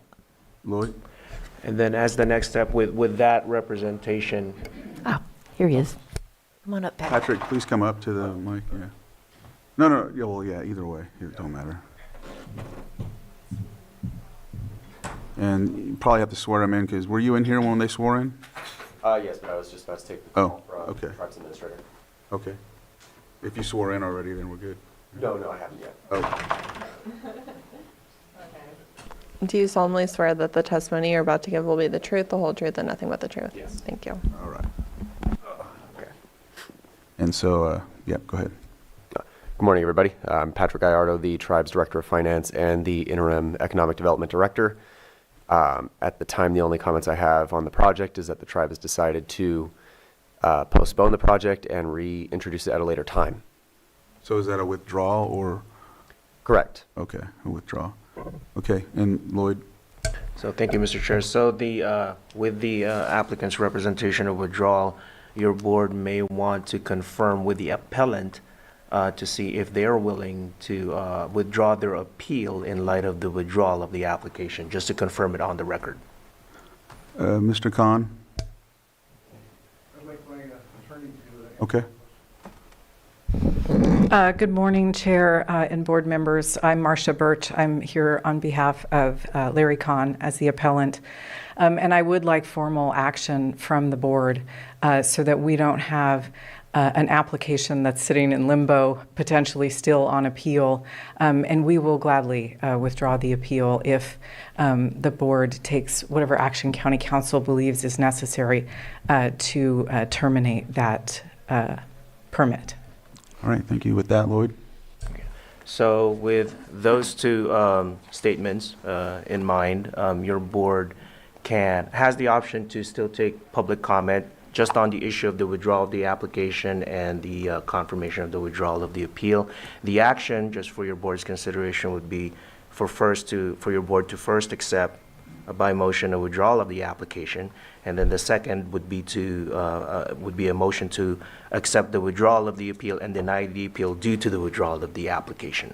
All right. And so, but that would be at a later time if your board wants to take public comment just on the withdrawals. Did you have something?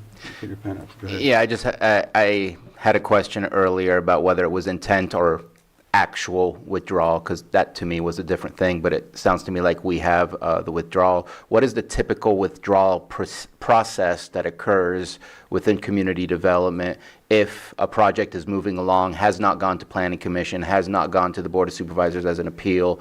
Is there paperwork that needs to be done to actually finalize a withdrawal? And is that something we need to mandate within a motion that that paperwork be finalized, or is our motion of accepting withdrawal good enough? I just want to make sure that there's not anything that was skipped that needs to be done. If a request for withdrawal of an application comes either before or after a planning commission hearing, if it's appealed, it's still in the application process. And we finish up our cost recovery update to make sure that we issue any final statement that might be necessary. And in OpenGov, we will move the status of the project to closed, which is what we are already in the process of doing. Lloyd, did you have something to add to that note? All right. So we do take comment. We need to take comment about the withdrawal then, right? Your board may. May or shall? Public comment for a withdrawal typically is not necessary for your board, but your board has the option to take in public comment on this narrow issue of withdrawal. Would you all like to take public comment or just take the action in accepting the withdrawal? Go ahead, Supervisor. Personally, I think we just accept the withdrawal. There's no discussions to have, because if there's no application that's active and we've already approved the withdrawal, then this is a moot point, in my opinion. And did you have something? I had a question for the repellent. If this comes back, are they going to have to pay another fee to challenge it again? If I may, yes, this project is closed. So if it were to come back, it would start over as a brand new application. Right. Thank you. So, Vice Chair? No, I'm good with not taking public comment, but agree we should take formal action as a board. So can you read the motion? And I'm going to hand the gavel off so I can motion it once you say it. If I could my interrupt one district. more thing, just to be clear, as a follow-up, I did not talk to Pawan about rescinding the lease agreement for authorization of use of a biomass facility at this location. Would that need to happen today, or do we put that on the agenda for another date and deal with that lease? According to the lease agreement, oh, I'm sorry, I'm jumping in. I'll let Lloyd. Go ahead, Lloyd, and then I'll come back to you, because it's really important that we discuss the lease. Thank you, Mr. Chair. So that may be an item for a future date, in light of what's before your board today is just the appeal on the decision as it relates to the major use permit. You know what, I gave the gavel to you, go ahead. I'm sitting here. And then I didn't know if you... Are there any other questions from the board at this time with that clarification? Then we'd be ready for action. Right, and Lloyd will read it out. Thank you. So the first action would be an motion to accept the withdrawal of application for major use permit UP 23-05 and initial study IS 23-10. So moved. Second. Have a motion and a second. Call for a vote. All in favor? Aye. Aye. Opposed? Hearing none, motion passes unanimously. And then the second motion would be the motion to accept withdrawal of appeal PL-25-22, AB 24-06, and deny the appeal due to the withdrawal of the application for major use permit UP 23-05 and initial study IS 23-10. So moved. Second. Have a motion and a second. All in favor? Aye. Aye. Opposed? Hearing none, the motion passes unanimously. All right, there you go, thank you. With that, we'll go ahead and take a 5-minute break. Patrick.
All right, welcome back.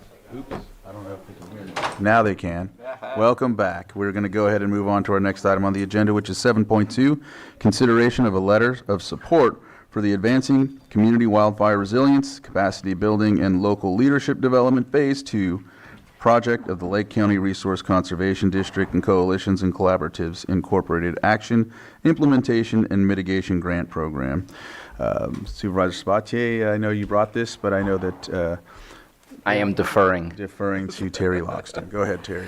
Thank you, Chair and Board. I'm very excited today to bring this item to you. My name is Terry Logston. I'm the Chief Climate Resiliency Officer and Tribal Liaison for the county. You may be aware and have heard of coalitions and collaboratives. This particular grant, COCO AIM, has been awarded several times in Lake County to really great projects, to the RCD, to Clerk, to Terra. And here, I'm really excited that this one will include the newly forming Redbud Fire Safe Council and some of the Firewise communities happening around Bruno's district, Supervisor Sabatier's. That's been a piece of the county that has been missing, and so we're very excited. This is going to expand the Lake County Fire Safe Council, which is under the Lake County RCD, their existing mobile tool cache program. This allows residents to, you don't have to rent it, you just reserve it, and they'll be able to bring you chainsaw, McLeod, all of the tools, string trimmers, loppers, things for you to do defensible space around your home that you may only need to use that equipment once or every few years. And so this tool cache can be brought around the county. And then, of course, they're going to collaborate closely with the emerging Redbud Fire Safe Council and the Firewise communities around the city of Clear Lake.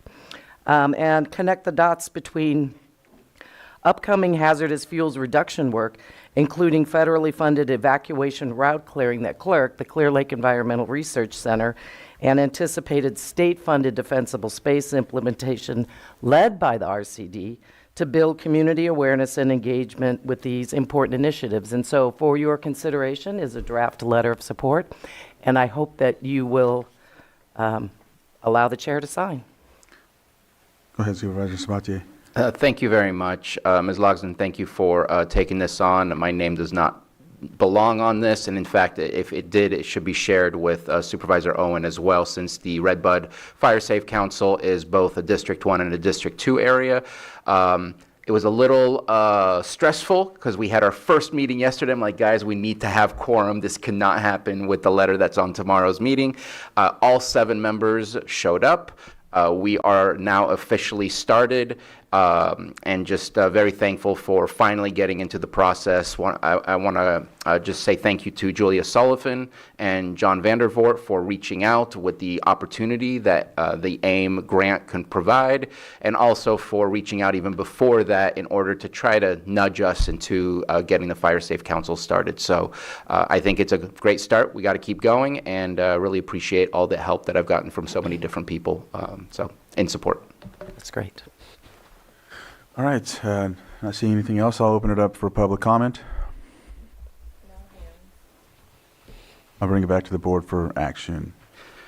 Mr. Chair, I move to approve the letter of support for the Advancing Community Wildfire Resilience, Capacity Building, and Local Leadership Development Phase 2 project of the Lake County Resource Conservation District Coalitions and Collaboratives, Inc. Action, Implementation, and Mitigation Grant Program. I second that. I have a motion and a second. Lloyd, real quick before we... And authorize the chair to sign. I feel like I missed something. I have a motion and a second. All in favor? Aye. Any opposed? That motion carries 5-0-0. Thank you very much. Thank you. We will now move on to 7.3, consideration to approve amendment number 5 to the agreement between the County of Lake and Community Behavioral Health for specialty mental health services for fiscal years 23-24, 24-25, and 25-26. Go ahead, CAO. Thank you, Chair. Director Jones asked me to, on her behalf, ask that this item be moved to a future date. All right, so to be determined, right? Yes. All right, so it looks like we'll be moving this to another date. If there's anything else, I think, Lloyd, what do we have to do? Your board may take in any public comment on the essentially the withdrawal or pulling of this. Pulling, okay. Is there any public comment on this? All right, bring it back to the board. It looks like we will take this up at a later date. So we have those done. We still have 15 minutes, so we might as well do calendars. All right, who wants to start? I'll do it. Go ahead. Let's see here. I'm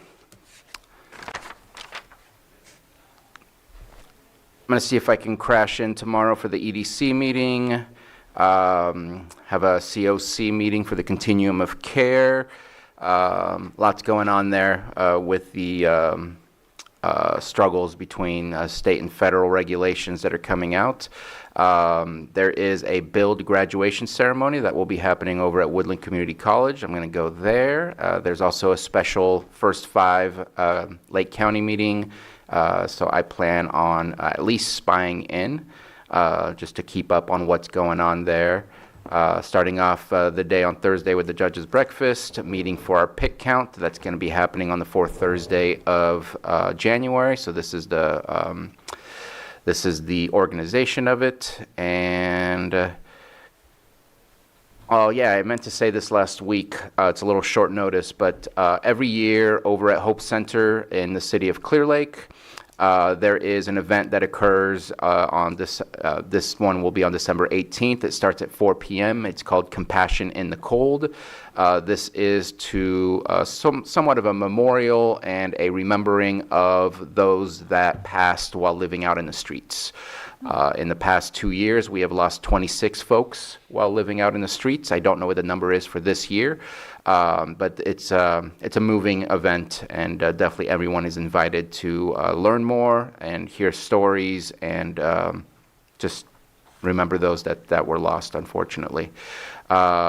Meeting on Friday with SLR to discuss some Potter Valley stuff, and meeting with our tax collector and the city of Clear Lake later on. And then I have a Workforce Alliance of North Bay meeting at the end of that. And then I will be absent for the duration of the holiday season and coming back in late December. Okay. Let me see. This weekend I took part in the Wreaths Across America in Lower Lake and at the cemetery, honoring our veterans and setting out wreaths. Yesterday I attended the Fire Safe Council meeting that Supervisor Sabatier just mentioned, and also met with a constituent who would like to do some either senior or veterans housing in Lower Lake.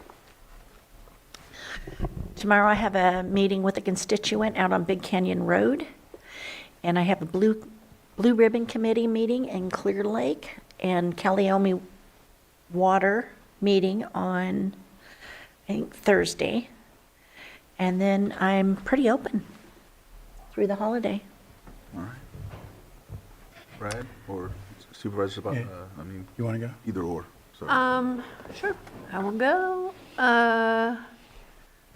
Let's see. I had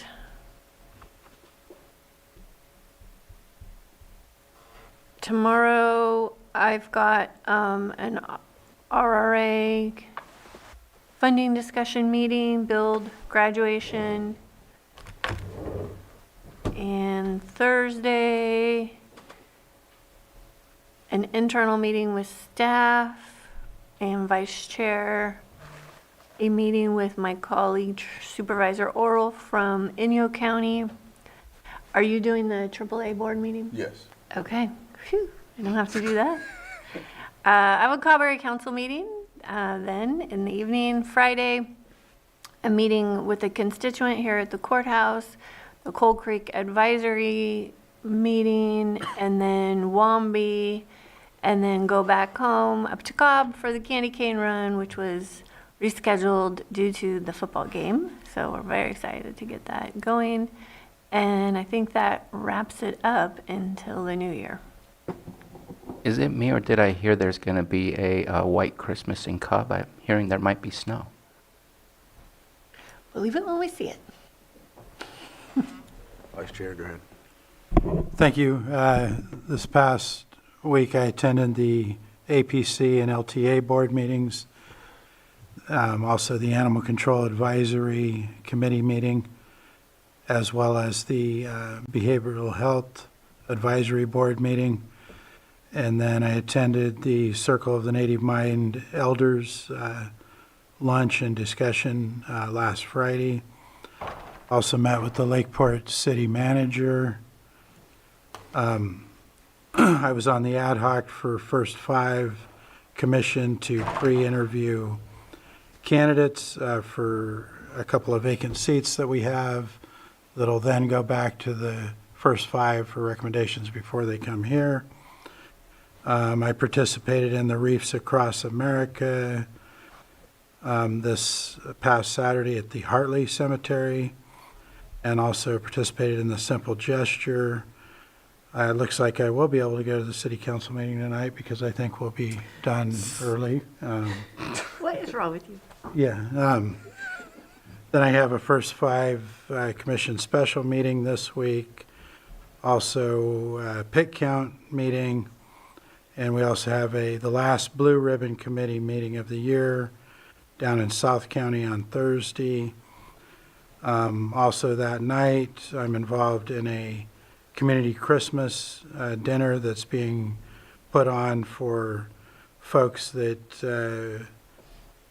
could need that with their kids here in Lakeport, and that involves the Rotary, the Elks, the Lions, and Kiwanis, and as of this morning, we filled it up with over 150 people from families, so that, and we're going to have Santa Claus there for the kids with the gift. And also, in addition to feeding everybody a meal, each family will get another bag of groceries to take home.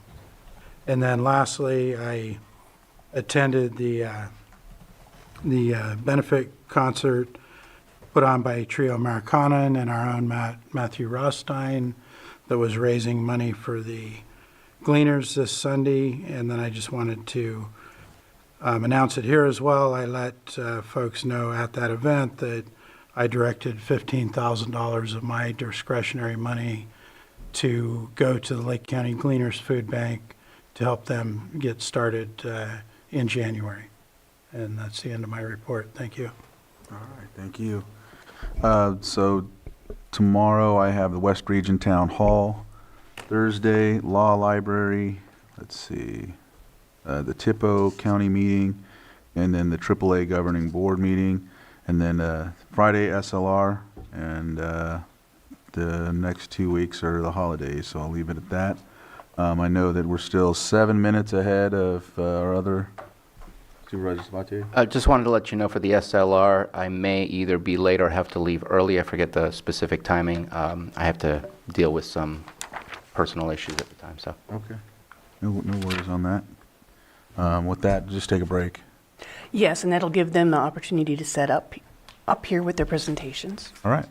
Excellent. Thank you. Take a break until 11:15.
What number is this, 6.6 or 6.7? 6.7, I think.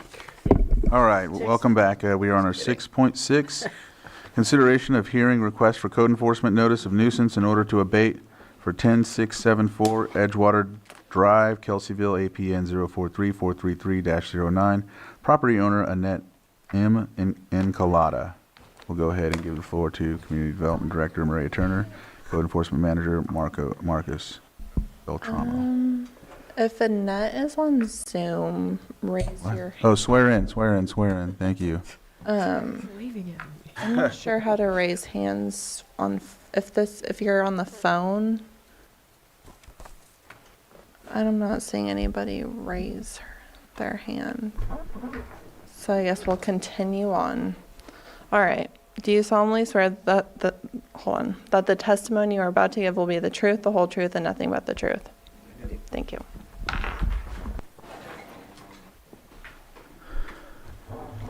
Thank you, Maria Turner, Community Development Director. This is the first of 2 requests for hearing that are on today's agenda.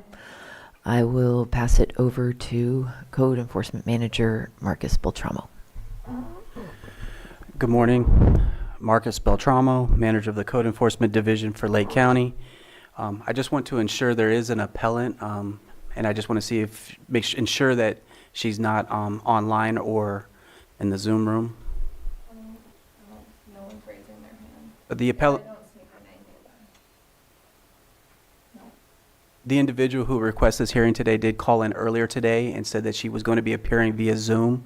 So we gave her instructions. Also, the notice that we sent out for this hearing contained those instructions. So I'm not sure if she's having difficulties on her end or if she's one of these phone callers that are calling in. So I just wanted to put that on the record for the board.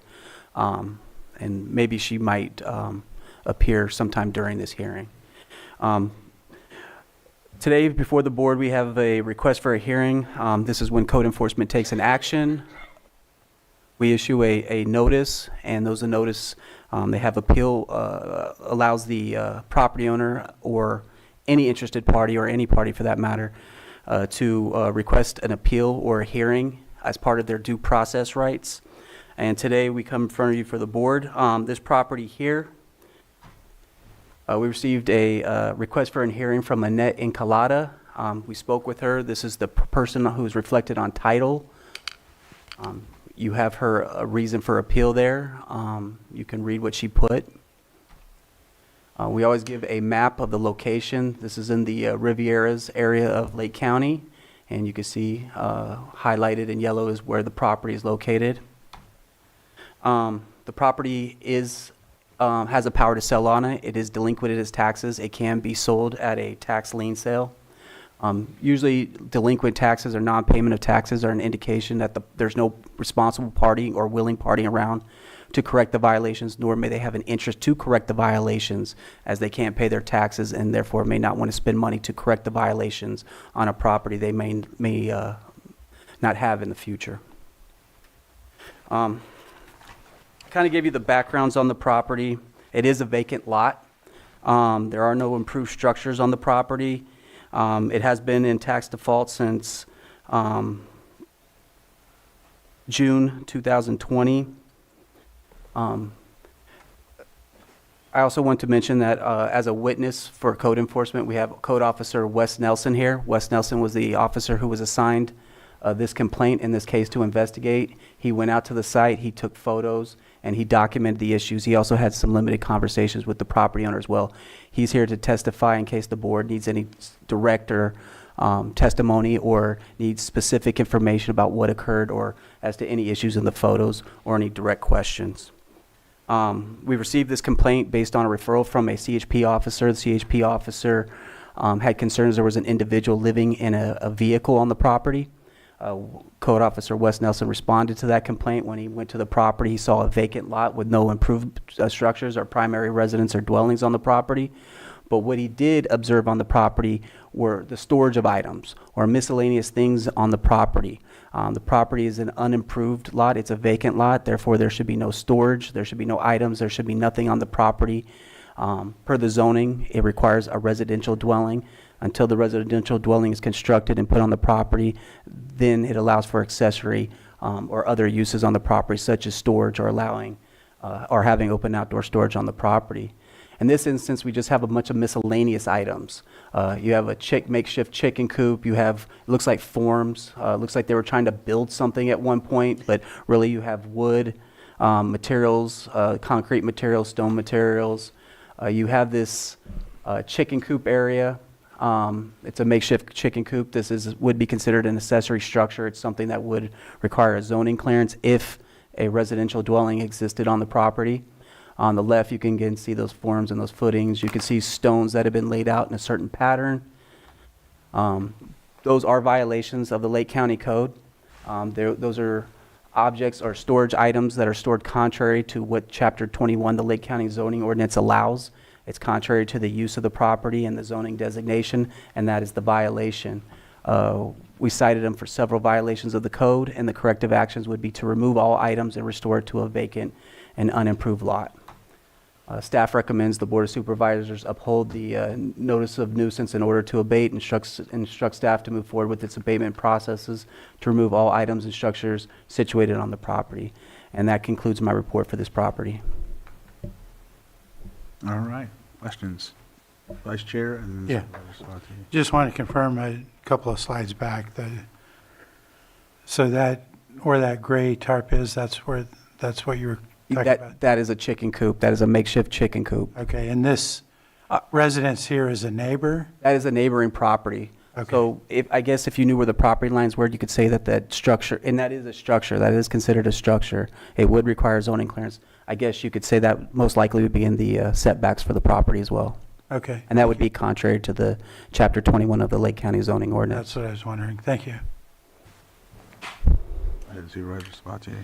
Yeah, so it's a vacant lot. Can't have anything on a vacant lot, so I think this one's kind of easy. I just kind of want to ask a couple of questions, I guess. This is on the tax auction that we just approved last week. That creates complications, in my opinion, of what happens if, because my guess is we're probably going to be the ones having to abate this property because it looks like we're not getting the compliance. The person's not here today. That will be passed on to the new property owner who may suddenly walk in and want to clean this up. I'm just kind of, it creates complications for timelines for you. And currently the person who appears to own this is also unsheltered.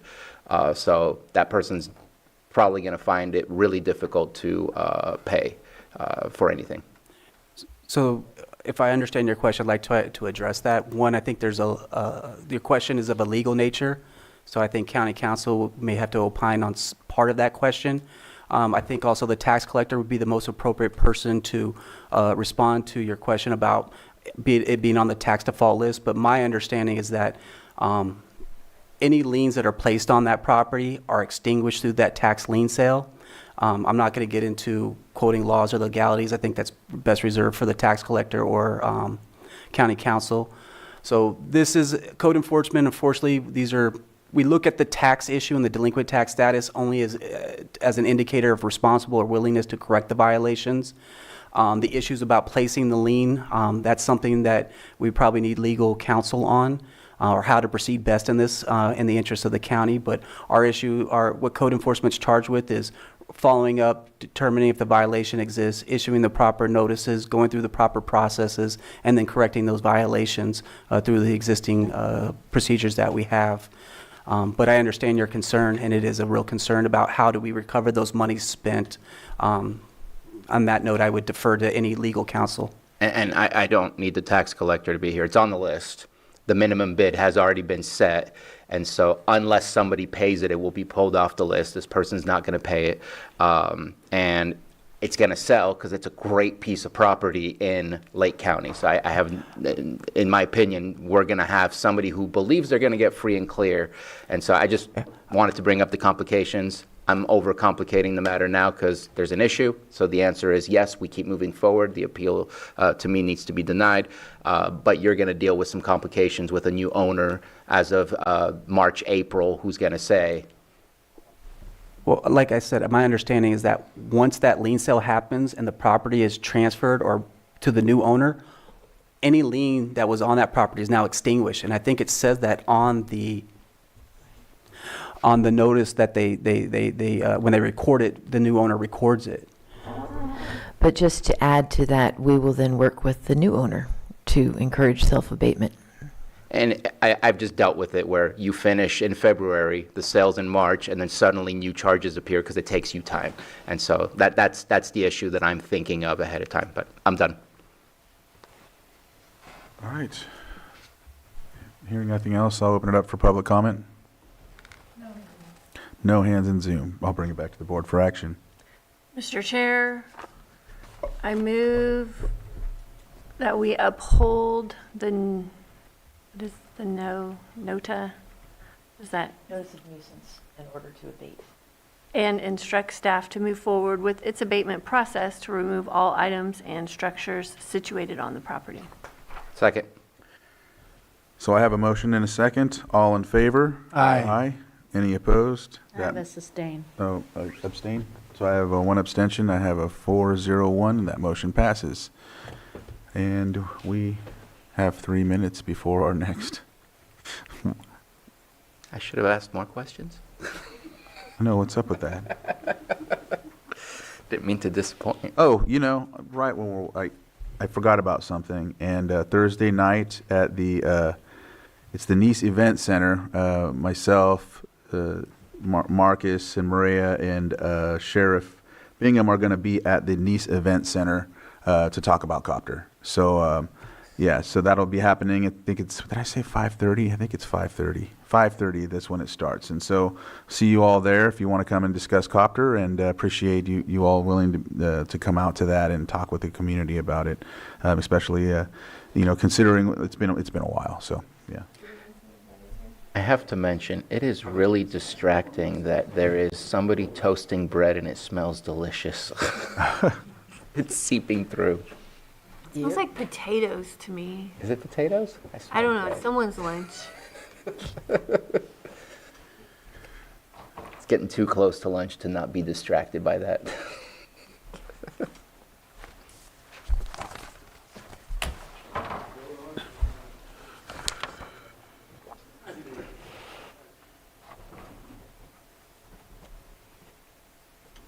Is it raining? Are you here for the next one? Okay. Maybe just, if anything, very light.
We're ready. All right. We're going to go ahead and go on to our 6.7, 11:30 hearing, consideration of hearing request for a notice of nuisance in order to abate for 9685 Nancy Drive, Kelseyville, APN 114-100-04. Property owner Victor Hall, Community Development. Would you like to start out and swear in, I guess? All right. With your right hand raised, do you solemnly swear that the testimony you're about to give will be the truth, the whole truth, and nothing but the truth? I do. Thank you. All right. Good morning, Mr. Hall. If you just want to have a seat real quick, we're going to put on our information, and then you can have a chance to respond to that information or say, or answer any questions or ask any questions at that time. Good morning again. Marcus Beltramo for the Code Enforcement Division for the County of Lake. Here today we're discussing a request for a hearing for 9685 Nancy Drive, Kelseyville, California. We received a request for a hearing from Victor Hall, who is here today and present. He is on title and has a fractionalized interest in the property here. I kind of want to start off here with a little bit of background. Code enforcement has open code cases or complaints received going back to 2019 on this property. 2019, a case was opened for trash and unpermitted structures on the property and an open fire pit. 2021, we got complaints for illegal cannabis cultivation. In 2022, we also got a complaint for people living in tents and structures and unpermitted structures and tents on the property. The property does have 3 owners. Mr. Hall has 50% interest according to county records. John Chapman and Lisa Dundas have 25% interest also in this property. The property is owned RL, which is rural lands. There are structures on the property, but none of the structures are permitted. The county has no record of any permits being issued for this property for any structures, nor are any structures reflected on the tax rolls. The property does have delinquent taxes on the property with a default date of June 2025. That may be late taxes. Usually there's a 6-month grace period for that.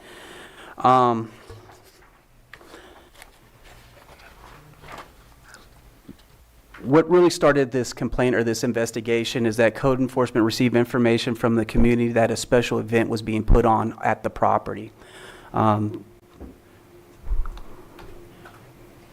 first, let me give you context. The property is located in Kelseyville. It's off Bottle Rock. It is in a rural area. We did get complaints about a music event occurring on the property. We had concerns that the event would require a use permit that would be issued by the Community Development Department for that type of event that was to occur on the property. That being said, code enforcement opened up a case, started researching the issues. One of the issues we did research is that we reached out to environmental health. Per environmental health, they had conversations or contact with individuals from the property who wished to install a septic, although no permit had ever been issued or the process has not followed through to fruition. So there is no septic on the property. This is what we received as part of our complaint, and this is what started our investigation, a sign that said Music Village. We also received other information that an event involving Music Village would be put on at the property. So we did some internet research and we came across Music Village of Lake County. This is from Facebook. All these photos are from past events, not what occurred at the property. So we're using past information to kind of give us circumstantial information about what will be occurring at the property. More Facebook stuff from Music Village. On the right, you could see the property and you could see structures on there. This information also gave us information about the type of event and what would be occurring. In this case, it would be a music and some sort of festival. Just more information. Again, this is all stuff that we found online by conducting a simple internet search. On September, let's see here. The week prior to September 5th, code enforcement had reached out to Mr. Hall and contacted him, and in August, reached out to Mr. Hall and asked to conduct a site inspection. Mr. Hall was present at the property. During that site inspection, we toured the property, conducted a site visit of the entire property, and these photos are reflections of what we saw. We saw several unpermitted structures. We saw recreational vehicles, people that we believed occupying recreational vehicles on a permanent basis. We saw a stage set up, which you could see on the right. We saw unpermitted electrical. We saw this cellar, which is unpermitted, that had been created on the property. Again, on the right is the music venue that does have electrical hooked up, sound. All that electrical is unpermitted. This is a picture, I believe, in that cellar. Another picture of an RV on the property. More pictures of the stage up close. I believe this is the stage that they were going to conduct the music festival at. Some further pictures of unpermitted structures. Again, more unpermitted structures. On the right, you could see through the woods there, or through those trees, a bunch of tent structures and people staying in those tent structures. Again, this property is zoned rural lands. It should be a vacant lot. There should be no structures on the property. There should be no tents on the property. The property really shouldn't be used till it meets the zoning designation for a rural land. If events are going to be put on at the property, they're going to require a use, in the opinion of our planning division, would require a use permit, and there's a process for going through to obtain that use permit. Approximately what we discovered or observed on the property were 4 sheds, 2 decks, 1 retaining wall, 1 tent structure used as a performing stage, several cargo containers. Cargo containers, if they're on a permanent basis, do require a zoning clearance. 9 travel trailers, several miscellaneous pen areas, an unpermitted barn, several water tanks, temporary toilets or porta potties. Again, porta potties by rule in Lake County cannot be on a property more than 30 days. Unpermitted electrical and solar panels. All these constitute violations of the Lake County Code. One, the property is being used contrary to its zoning designation. Also, it's being contrary to Chapter 5 and the fact that they didn't obtain building permits for the structures on the property. To kind of get ahead of the special event, we tried to issue, we had planning issued a letter, and in the letter, it kind of laid out the description of the event and what would be required from Lake County to put on such an event. So we tried to give them prior notice to the event being put on. That notice was posted at the property. I believe it was posted either the day before the event or the day of. We did try to put it in the mail, but I don't believe the mail would have reached the property owners in time before the event occurring. And it is my understanding that the event was put on and it did occur, even though we did try to convey and communicate information that a use permit would be necessary prior to the event taking place. I also want to add another note of interest. Prior to this action in 2024, Mr. Hall did meet with our planning division regarding this property. And I believe he's met with our planning division on a prior instance before 2024 with our planning division. Those conversations consisted of how he could use the land, what would be required to use the land in the way that he wanted to use the land. At one point, he wanted to have some kind of a teaching area for children. And he would be children out there and he would teach them about, I guess, nature.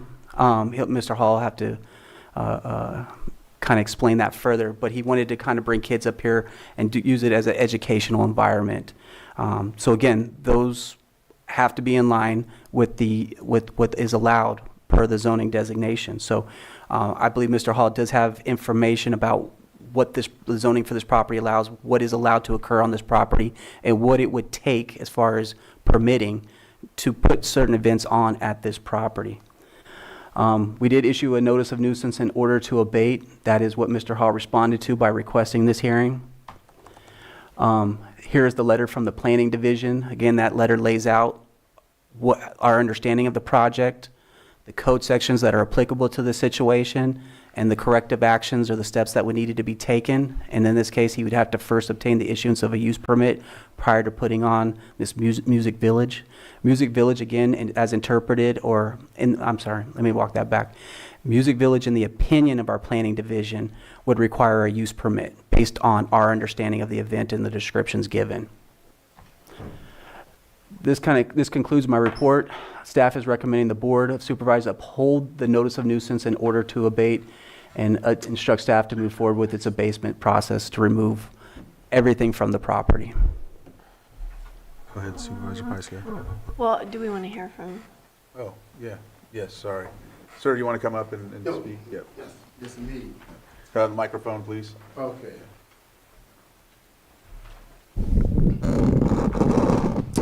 First of all, I'd like to say if you guys went back into your time frame and look at 9685 Nancy Drive and saw how exponentially that land was improved and Can you state your name? when we I'm first sorry. got that property. Sir, can you state your name real quick? Victor Hall. Okay, thanks. Okay. There was so much improvement done on that property. And in that time frame, many vehicles and garbage. And as a matter of fact, prior to buying the property, it was stated by the seller that in order to purchase this property, you have to clean it up to a point of that we acknowledge that you've done a lot of work. And those people who've actually seen that property back in those days, including code enforcement, people, air management, who came through time and said, wow, what an improvement. And a lot of those people that were there were the reason why it got done. It was so bad.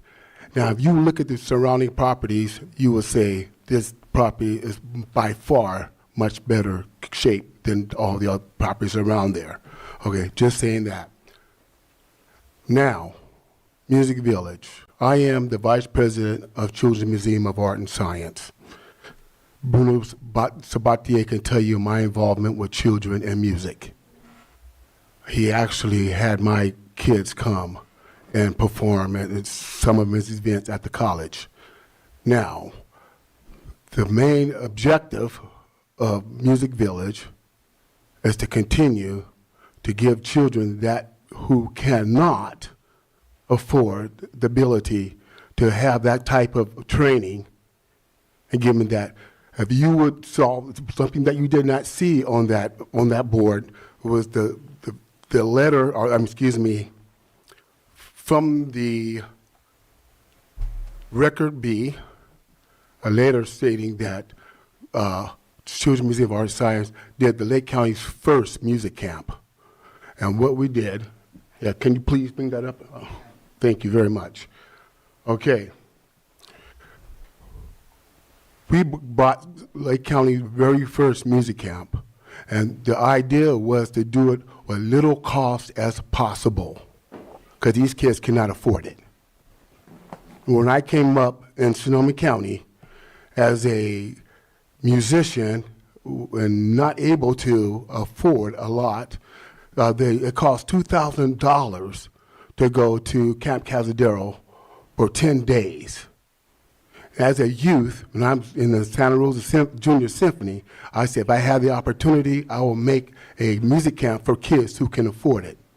And the way I did it, I had fundraisers, and they were supposed to be private. Can I have a point of order, Chair? Yes, We're talking about the code abatement. Okay. Let's talk about the code abatement. Okay. So, that property, by far, is much better off than it was when we first got it. You're talking about code abatement. The improvements on that property are very substantial. So at this day, if Lake County does not want Music Village to continue, I understand that. I'm letting you know that Lake County could definitely benefit from this program. And I can see how you can bend and twist every bit of that to make it look like something very bad, but you don't see the benefits from it, and it's going to be at a loss. I know, I can see the faces. It's kind of like, Sir. I can, we can just, Children's Museum of Art and Science is probably going to fold when I move the music program Sir, away from. Do you have anything else you can add about the actual violations they're talking about? Or? Okay. The structures there on the property, many of them are in the process of going. You took a stamp in time, but if you were to go back in time, you would have seen, like I said before, you would have seen the improvement, and the improvement it continues. A lot of that stuff was there when we got there, and all you got to do is go back, and you have the ability to do that, I'm sure. Go when you say back in 2011 or 2015, and you took pictures, look at the improvement. Okay. I'll start off. Did you have something to add? Yeah. Yes, I have a lot to talk about. All right, sir, we're going to go ahead and I think they're going to address some of what's been stated. Well, I'm glad that we're finally talking about this property because it has been an issue for a long, long time, as long as I've been on the board, and you touched on some of that, Marcus. We do have some pictures from a few years ago, and I just forwarded them to Johanna because these are the pictures that code enforcement took in 2023. We've been having this bootleg music festival for several summers that is really upsetting to the people that live around because there's not a single permit that's been pulled on this property, and you have all of these structures. So we don't have any idea how these things were built, what the electrical looks like. This is a major public safety issue. You're having a lot of people on property in the height of fire season. We don't know how many people are there. There's sanitation issues. Law enforcement has been out there many, many times. And, I'm going to just read from our sheriff when I asked him to kind of recall some of the things that have happened out there. And he said that there was, in 2023, there was a loud music complaint. That was during one of the first festivals, I think. I don't know. It's hard for us to gauge when they began. 3 times in 2025 for ODs, overdoses, the unpermitted music festival. On 9/6/25, deputies took a report regarding the same, and we also transferred 4 911 calls to CDF for reported overdoses and medical aids, all on September 6th of this year. And so this has been a long issue with code enforcement. This is a major cost to abate because I don't see any effort coming from the property owner. And I'm just wondering from county council, like, how do we handle situations like this? Because you're bringing people on property to very unsafe conditions. And we just can't allow this to happen. If you want, I'm sure that your music program is wonderful, but you've got to do it in a way that aligns with our policies. You can't just buy a parcel in the woods. This is what I say all the time because it happens in my district all the time. You can't just buy a parcel in the woods and do whatever the heck you want. Like, there are very serious safety issues here. And I don't know, Johanna, if you can pull up those pictures from 2023, but not a lot has changed. I think there's more that's happened. But this is an ongoing issue that is going to be very expensive for our code enforcement to handle. And so we need to have a discussion on how we address these types of issues, because this isn't the only one. This is a major, major issue in my district. All right, I think Supervisor Sabatier, you were next.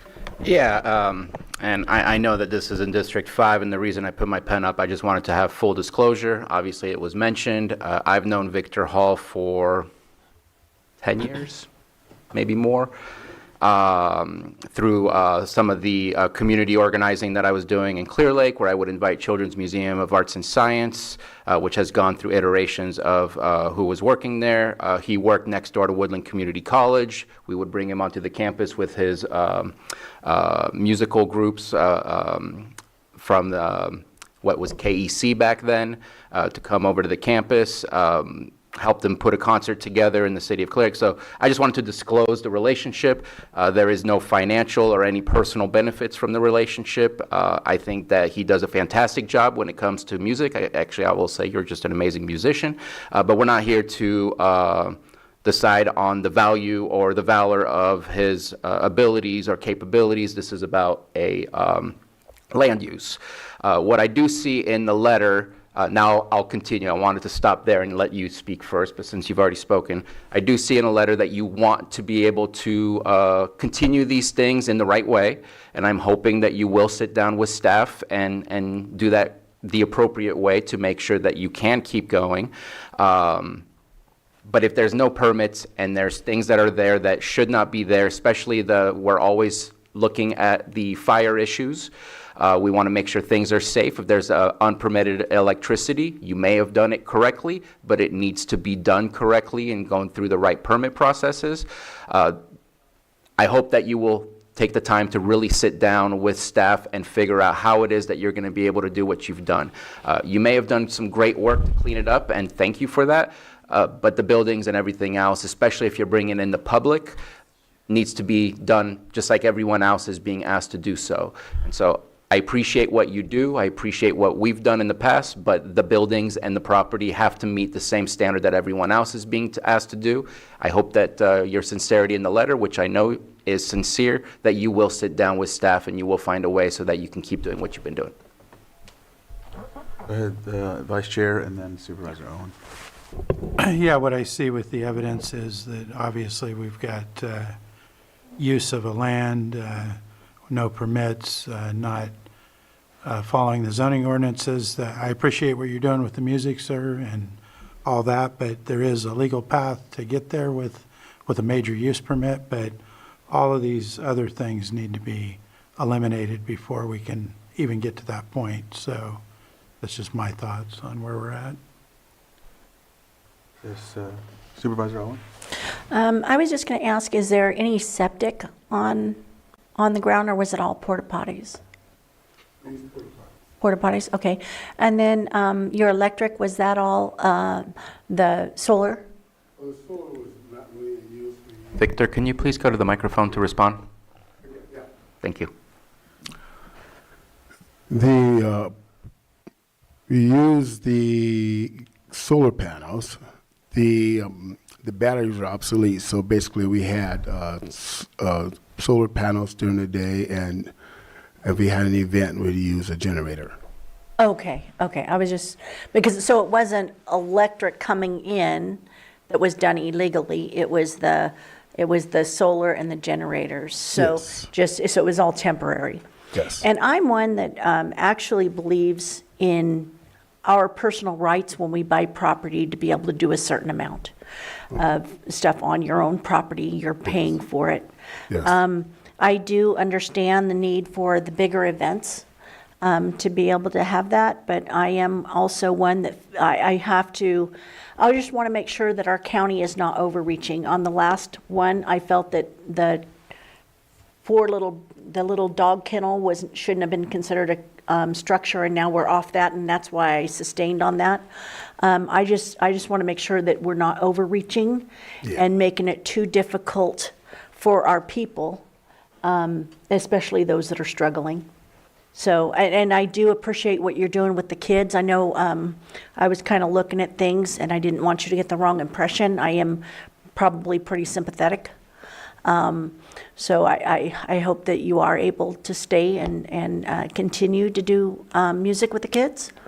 I don't know anything. I saw your reaction with the overdoses, and I don't know if you know anything about that. I know nothing about that, and I'm not sure that it really is connected, because I can see that there's things that are like, he's saying like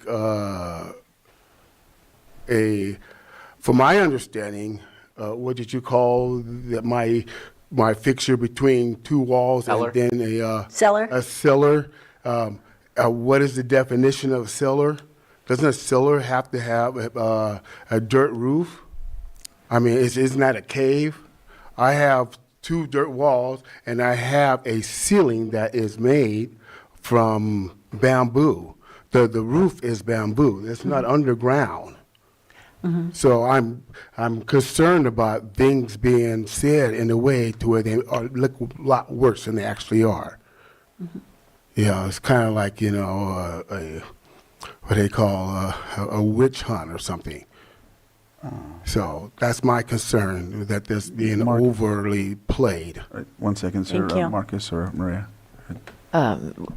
This is a case of us responding to numerous complaints for a property, identifying the unpermitted structures. The definition of a cellar is something we'd be happy to work with Mr. Hall on it going forward.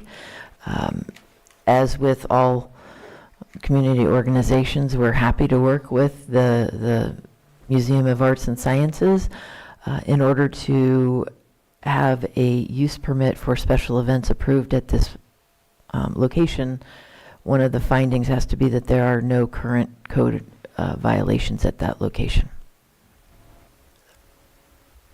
Okay, go ahead. I would also like the board to consider speaking to our code officer, Wes Nelson. He was on site. He did the full inspection. He is a licensed contractor. His assignment is unpermitted construction and substandard housing. He can tell you the condition of the construction and the safety issues with the construction. But any dwelling a person enters has to be inspected to make sure it can withhold state and won't collapse on them.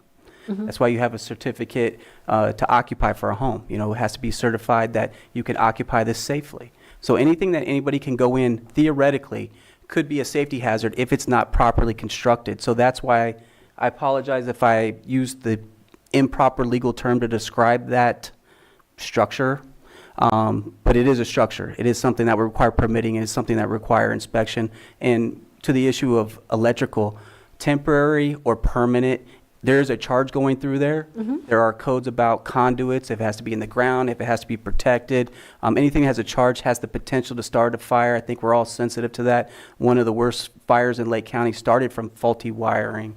So I just wanted to kind of clear that issue up. And it's not just a land use issue, it's a building permit issue, it's a safety issue. And Mr. Hall did speak to air quality, said that his property was great. Well, one of those complaints received in 2022 was from air quality. So I find that to be an inconsistency. And again, if you have questions about the actual construction and what was seen out there, I would like you to consider having Wes Nelson or asking Wes Nelson some questions. All right. Can I respond to that? Yes. Real quick? And thank you for that. The reason I was clarifying was when you guys had stated the illegal electrical, I was envisioning electrical coming in, and I had seen the trailer, and I wanted to know if there was any additional. So it was just more of a clarification for my mind. So I appreciate that. And actually, I should have spoke up on the last one because I didn't consider the chicken coop a structure. So, and that's where I brought that back up. And that was probably, it was bad timing for me. Maybe the issues on my end. I should be better explaining these things, giving you a fuller picture so you understand all the issues that are involved in these situations. And thank you. And I definitely, I know that Mr. West, I have spoke to him before, and I think he's very capable. Right. Go ahead, Supervisor Sabatier. So there's just something that I remember, and I try my best to be fair and equal to all people. And we had a project that was up in the Blue Lakes that was looking to bring in 150 people, whatever amount of people, in order to do some concerts and weddings and things like that. And based on the information we had, we did not provide them a use permit because of the issues of the roads, the access, the fire threat. There is a process, and I'm not here to give Mr. Hall a final destination, but there's an opportunity to sit down and figure this out, and that's the direction I would like to go. I want to be consistent with how it is that I make decisions. It doesn't always go in the way that people want it to go, but overall there is a pathway, a legal, legitimate pathway, so that your neighbors don't at least felt like they had the ability to make a comment on what will happen, because yes, it is your property, you do have property rights, but if there is a sound issue and the neighbors are surprised by it, that does have an impact on the neighbors. So that's why the use permit is a great way to make sure everybody's aware of what's happening.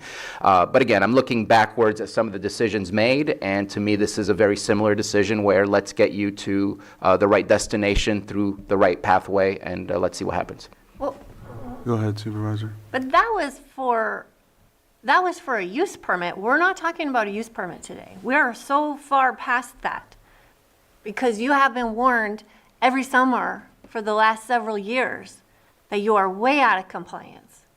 And we have to deal with this major, major code issue. We have to deal with that first before there can be any conversation about a permit. And Director Turner's made that very clear. You cannot have outstanding code violations. That's what we're here to talk about.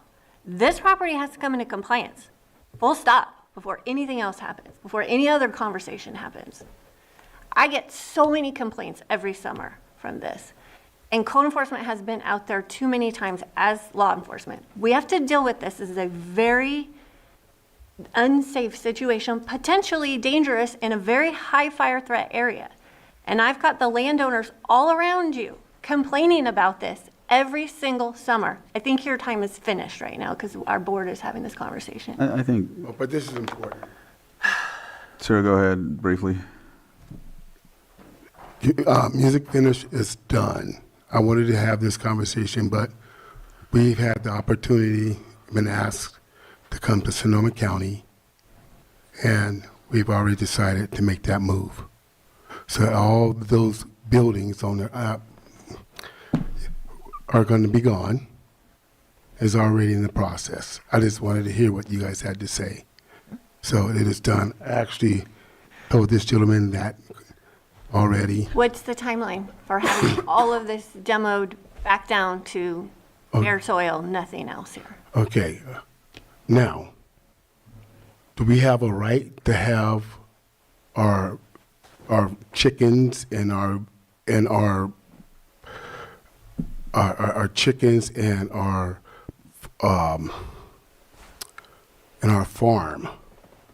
Are we to grow food? Can we still grow food and raise our chickens? If you have built a home out there, you have to confirm that with community development. There's a lot of things that have to happen before you can do that. I have people doing this all the time, just kind of homesteading on their land without I have a house.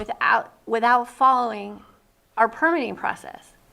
You can't develop your property without going through community development, and you don't have a single permit.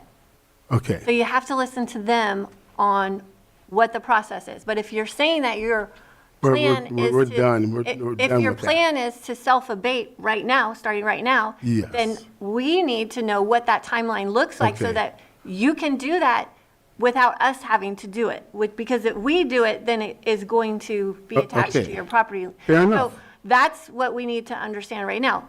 What is your timeline and what is the date that you'll be complete with back to bare soil, nothing else on this property? By October. So a full year, pretty much, 11 months. And no more music festivals. No music festivals. I'm done here. Okay, so we're going to need like monthly check-ins or whatever code enforcement feels like to monitor that there's progress happening towards this. That's not a problem. abatement. But we are doing this post haste. Supervisor Sabatier? We've already have a new destination. But I just definitely wanted to follow this through. I already told this gentleman right here that was the case, and he said to me, no. Come and listen to the board. They may have different ideas. All right, so if you can elaborate on that, and I know Supervisor Sabatier, you had your pen up and. Wait, just wait. I think we've gone further than we should. Okay. Do you want to just add real quick and then we can move forward? Mr. Hall came upstairs and he's kind of said, hey, I'm already taking care of this one. I said, you already have an official appeal hearing. You need to come down and speak to the board. He requested a hearing. We have to put this on to move forward in the process. This is a due process check, so we had to have this hearing. So I told him he needs to come down and talk to the board is what my communications were with Mr. Hall this morning. All right. To answer your question on the being able to grow your food and to have chickens, I think you don't need a permit if it's under 150, 200 square feet, correct? It's 150, I think, in the county for a chicken house. And is that correct? So he could still grow vegetables, grow your food, to answer that question, I believe. There are options for primary agricultural use within the rural land zoning district that any of our counter planners would be happy to go over with Mr. Hall. We don't like to give hypothetical yeses or nos until we understand a project description and a proposal, but we'd be happy to work with him. Thank you. All right. Does anybody else have anything, or go ahead? Ready to Marcus. move forward? I apologize, but waiting till October, that's too long. And also, I mean, there would have to be cease of all buildings. No one can go in those buildings. The trailers, those can be removed out immediately. I believe those can be towed out. So that's something that can be done on a short-term basis. But, I mean, waiting till October, I think there's concerns in the community that this code enforcement division is too lenient. So, we have overreaching and lenient here. I'm trying to find the balance, but I think October is not the right balance, and I would ask for consideration for a different time period. Again, this is going to go through a whole summer. You potentially have electrical out there. That's not a good recipe, and so I'd just like to add that information for consideration. I also would like to add one other thing. We do have administrative fines in place. Those will be accruing. So those will still keep accruing, and those will go against the property owners. And then after June, we are going to consider placing that administrative fine amount as a lien against this property. So fines will be accruing till all violations are corrected. All right. You have anything else? I do. I think self-abatement is the best option. But I would like to hear what your recommendation would be, and, how you're going to monitor this, and what you feel like a more appropriate timeline is to have it finalized. So in a perfect world, we would like it abated tomorrow. But then there's the practical reality of that. At this point, we were just kind of have this hearing, let the board kind of hear what the board's input is, what they're considering. We haven't really formulated an actual timeline yet. He still has a little bit of time to correct the matters. He appealed early on in the noticing phase, so he still has time left to correct the issues, because I believe that stays the action. I don't know the exact time. I can get that to you, though. But that once they appeal, it stays that action till the issue is heard and a determination's made. Then the clock keeps ticking, so I think he has a couple more weeks to correct it. But then the fines will go into play, and 30 days is 30 days. We'd like to see it clean up in 30 days, but monitoring it, so we're going to go out there and monitor this and waste more time and resources monitoring it and not being compensated for that time, which I think is a concern of this board, is being compensated for our time appropriately. Don't the administrative fines help compensate? So if the administrative fines, if you collect on them, that would be one way, but that administrative fine is not directly tied to cost recovery. In the abatement, we account for administrative time, and that's the cost recovery for that. I guess you could consider, but my understanding of administrative fines, that's just a fine for a violation. That's really not, but that money could be used for cost recovery, officer time, or to make code enforcement self-sustaining. But there's a lot going on this property. I know it's a big lift. It's going to be a tough one, but we could do I don't know what that schedule looks like. But 6 months, 9 months is what we're talking about, and I think my preference would be sooner than that. I can make it happen by June. How's that sound? I think the way I would approach this is we approach this in phases. We say, hey, all the RVs and the travel trailers got to be off. All the trash has got to be off within 30 days. Then the building and the structures, that's going to be a big issue, those structures out there. The water tanks also would have to be off in 30 days. So we could probably come up with the schedule, say phase 1, phase 2, phase 3, and just say you have to have this done by this date, this done by this date, this done by that date. But, I mean, what's to ensure that he'll follow through, or the property owners will follow through? It's not like we have a contract or written agreement that we can enforce through the courts. So it's just be his word, and unfortunately, code enforcement, we believe 50% of what we hear. So that's something that we have to take in. I believe Mr. Hall, if he says June, we could work on a compliance plan in phases where completion is done by June, but the electrical would have to go immediately, all travel trailers and RVs, all trash, all porta potties within the first 30 days. Okay. If you can do that or manage that. I mean, other recourses, if we abate this, you're talking $20,000, $30,000. And if you do asbestos testing, we got one on Nice it's going to be a tough one. Really, the ideal way to handle this, if we had to abate it, would be through a receivership or through a court order to compel him to do that, where there may be criminal penalties involved. Maybe even looking at civil remedies where you go through his assets and sell his assets to pay for the abatement. These are all things that need to be considered. I think we're All right. We're getting into, sorry. going into Brad. options that should not be discussed, at least at this moment in time. Vice Chair. I just want to be clear where I'm at is I think we need to move forward with the recommended action. There is no guarantee to try to negotiate all this time. There's too many violations there.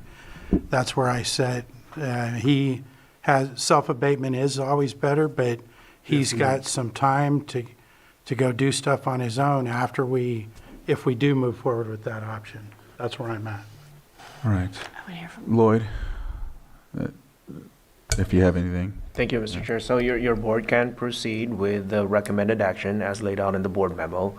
There's been some discussion of a possible extension that may forego the recommended action itself. And if your board is willing to consider that, essentially this goes back to the NOTA, Notice of Nuisance in Order to Abate. Your board can still move that extended deadline, which by my count, it was 30 days from the time of service. It was September 8, 2025. That's when it was served. And so 30 days from that is what was stated in the NOTA. Your board can provide which we're well past that at this point. So your board can provide an extension to complete for the property owner to self-abate, to complete the abatement of the nuisance in accordance with the terms of the NOTA that was issued in September 8, 2025, and provide further order that if completion of the abatement based on the requirements that was laid out in the NOTA was not satisfied, then direct staff to, as part of your board's order, to complete the abatement itself. So that is one option, and that would incorporate the extension. Otherwise, your board always has this option to take up the recommended action that's laid out in the board memo. As far as enforcement is concerned, there have been instances in the past where in the course of self-abatement that took place in a certain period of time, essentially an agreement is entered into between the county code enforcement and the property owner, and that would be enforceable by breach of contract standards. Essentially, that's one way to enforce it. I'm putting that in there under this possible second option if your board is willing to consider an extension. But otherwise, based on your board's discussion, those would be the two main options. Sir, we're finished. We're done. Yeah, we're gonna move forward here. Supervisor Sabatier. So this started in late August as far as this that we're looking at. We're hearing about some history, but the fact is that's not here. This is as of August. So I think there's two different mindsets. One is this has been ongoing forever and forever, and here we're actually only 4 months from when this started, which is not your typical situation we've been dealing with when it comes to code enforcement, and I'm happy for that. I want to see that continuing. I'm not going to say this not enough time has passed. But we also need to recognize that self-abatement is the best way to go. And so absolutely, in my opinion, within the next 2 weeks, the high threat issues like electricity needs to be taken care of. And then I would like to see that within 30 days, there is a plan to be able to accomplish self-abatement, because a stage or something like that, second, no electricity and no more events, right? Because you need to have a use permit, and the use permit's not going to be allowed, so therefore no more events. But certain things are not going to be a disaster if there's no electricity and if there's no events. And so therefore a plan to get to full self-abatement by June at the very latest, better than October in my opinion. But to me, we're just going to spend money that we may not get back, and I would prefer that we work with the landowner to get to where we need to be rather than not. Again, what we have in front of us is from August of 2025, and the request for a hearing was done in mid-September. So it's been 3 months that we've been waiting for the hearing. That is not a remark to say anything negative. It takes time and process to get it here. And so I think that we need to figure out a way to move forward to get rid of the immediate potential threats and then work in order to get it done to self-abatement. I mean, this is what I've been saying too, is the easiest way is to start with self-abatement, but this is a longer ongoing issue. The pictures from 2023 show that were up briefly. So I just, I want to give that opportunity for self-abatement. And I want to hear what you think a reasonable timeline is and how we can make sure that it's happening and it's meeting the mark so that, that is the best option for all of us. So I want to hear from Code. The department is comfortable with 2 weeks for the removal of direct health and safety hazards such as electrical, and working with the property owner to self-abate at a timeline that we see as being held up. Okay, and no one's living out there. Correct. That would be considered a health and safety violation. The electrical, nobody's living out there. Anything that our building division would deem a direct threat to the neighborhood and the parcel. Okay. So what would be the motion for this? Thank you.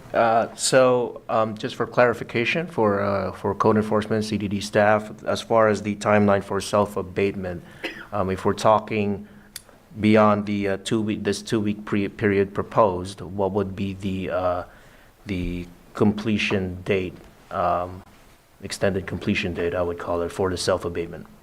That's from staff. We're happy to work with Mr. Hall to get that figured out. I think we were looking for a more specific date for the motion. Yeah. Yes. I know you mentioned June. I'm happy to say yes to June as long as there's progress and as long as we meet the markers on the way. I think June is too long. I'd like to see something shorter, and then if there's an extension needed, then we can talk about that. But I think 6 months is too long. I think this is urgent, and I want to see real progress made. Historically, when the board considers timelines for code cases, it has typically been about 2 months, but no longer than that. 2 months. I'd be comfortable This is with urgent. 2 months. I just want to have a solid date. I don't want to leave this without a date.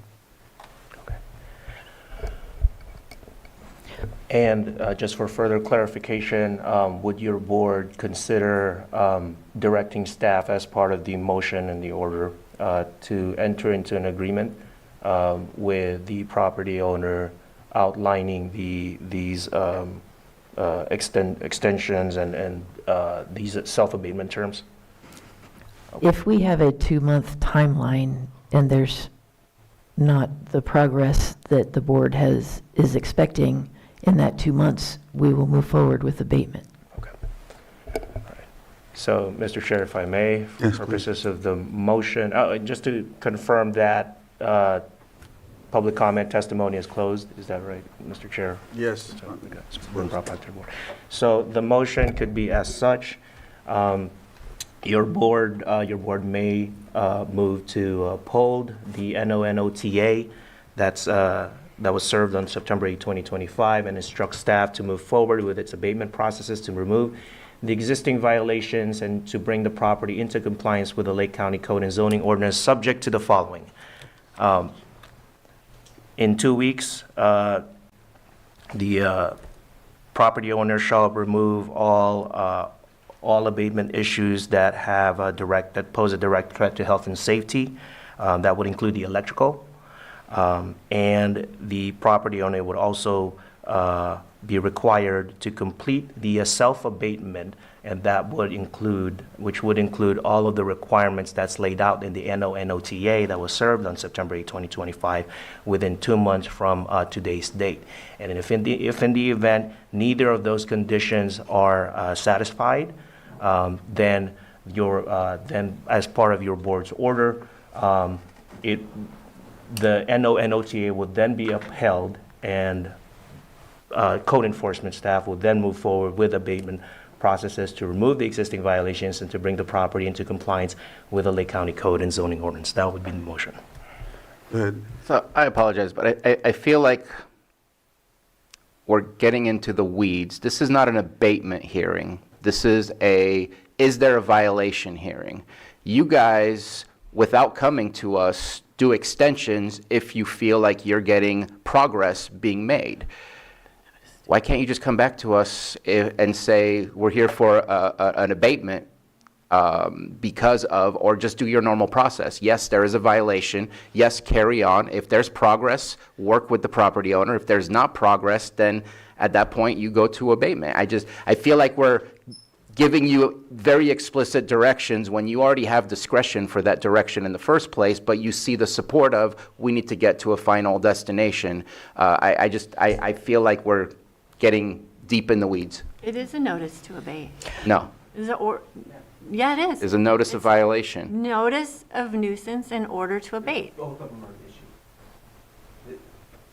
But this is the first notice. This is not the last This notice. is what the hearing says. Yes, this is for an This is for an appeal. abatement. The abatement notice. This is about the abatement. To appeal the notice of violation, you have to pay a. You have to have the mic. Mike? Mike, please.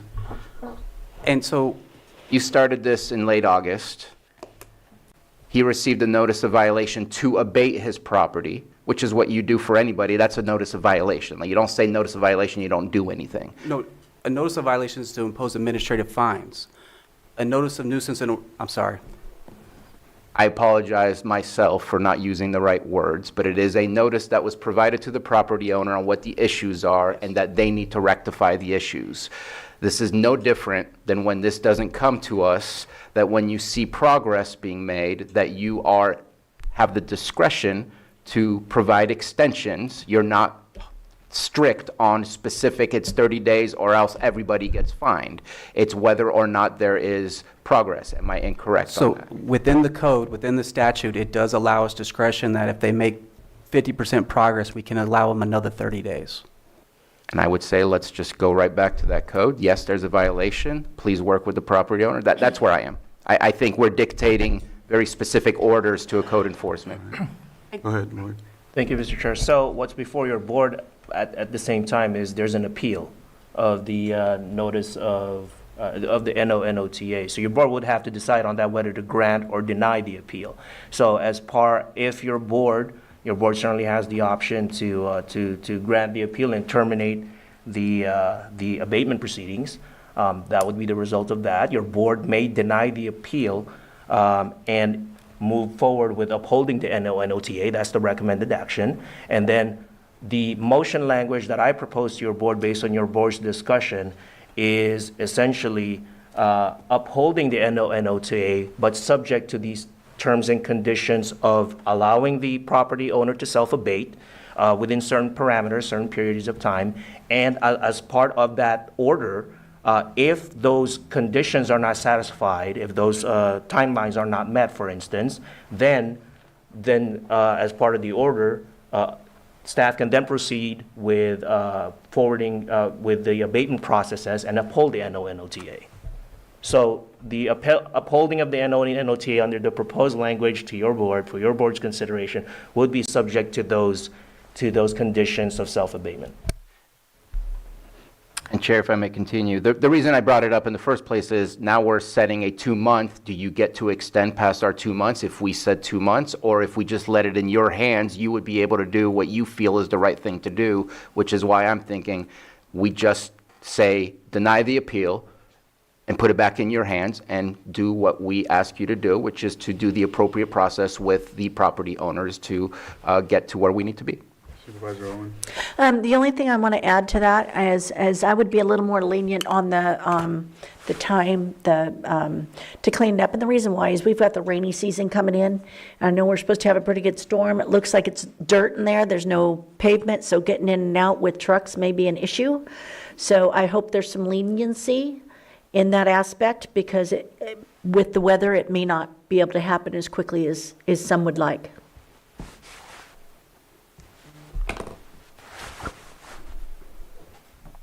Can you give that recommended motion where we're upholding the OTA with the timeline and giving it over to code enforcement?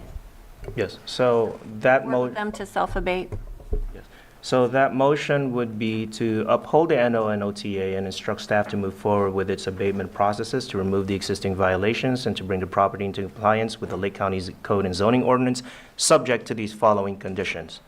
Number one would be to give the property owner 2 weeks to remove any abatement issues that pose a direct threat to health and safety. That would include electrical, and that would be one condition. And number two, allow the property owner would then have 2 months from today's date to perform full, complete self-abatement under the terms of the NOTA.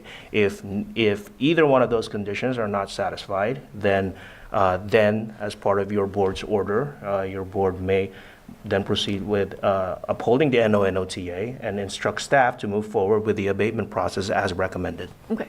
And before I make that motion, just if there are unforeseen circumstances where the deadline may have to be pushed because of weather or whatever happens, does code enforcement have the ability to work with that deadline? Yes, and as part of that process, it may need to be brought before your board. That's fine. For an amendment. So moved. Second. I have a motion and a second. All in favor? Aye. Aye. Any opposed? That motion carries. All right, thank you. Thank you. Thank you, sir. So we are at 12:30. I know that we have a 1 o'clock. We still have something that has a time frame later at 3. So what do you recommend, CAO? I would I would recommend going to lunch, but it's not a time certain at 3, and I can talk to the chair offline on. Okay.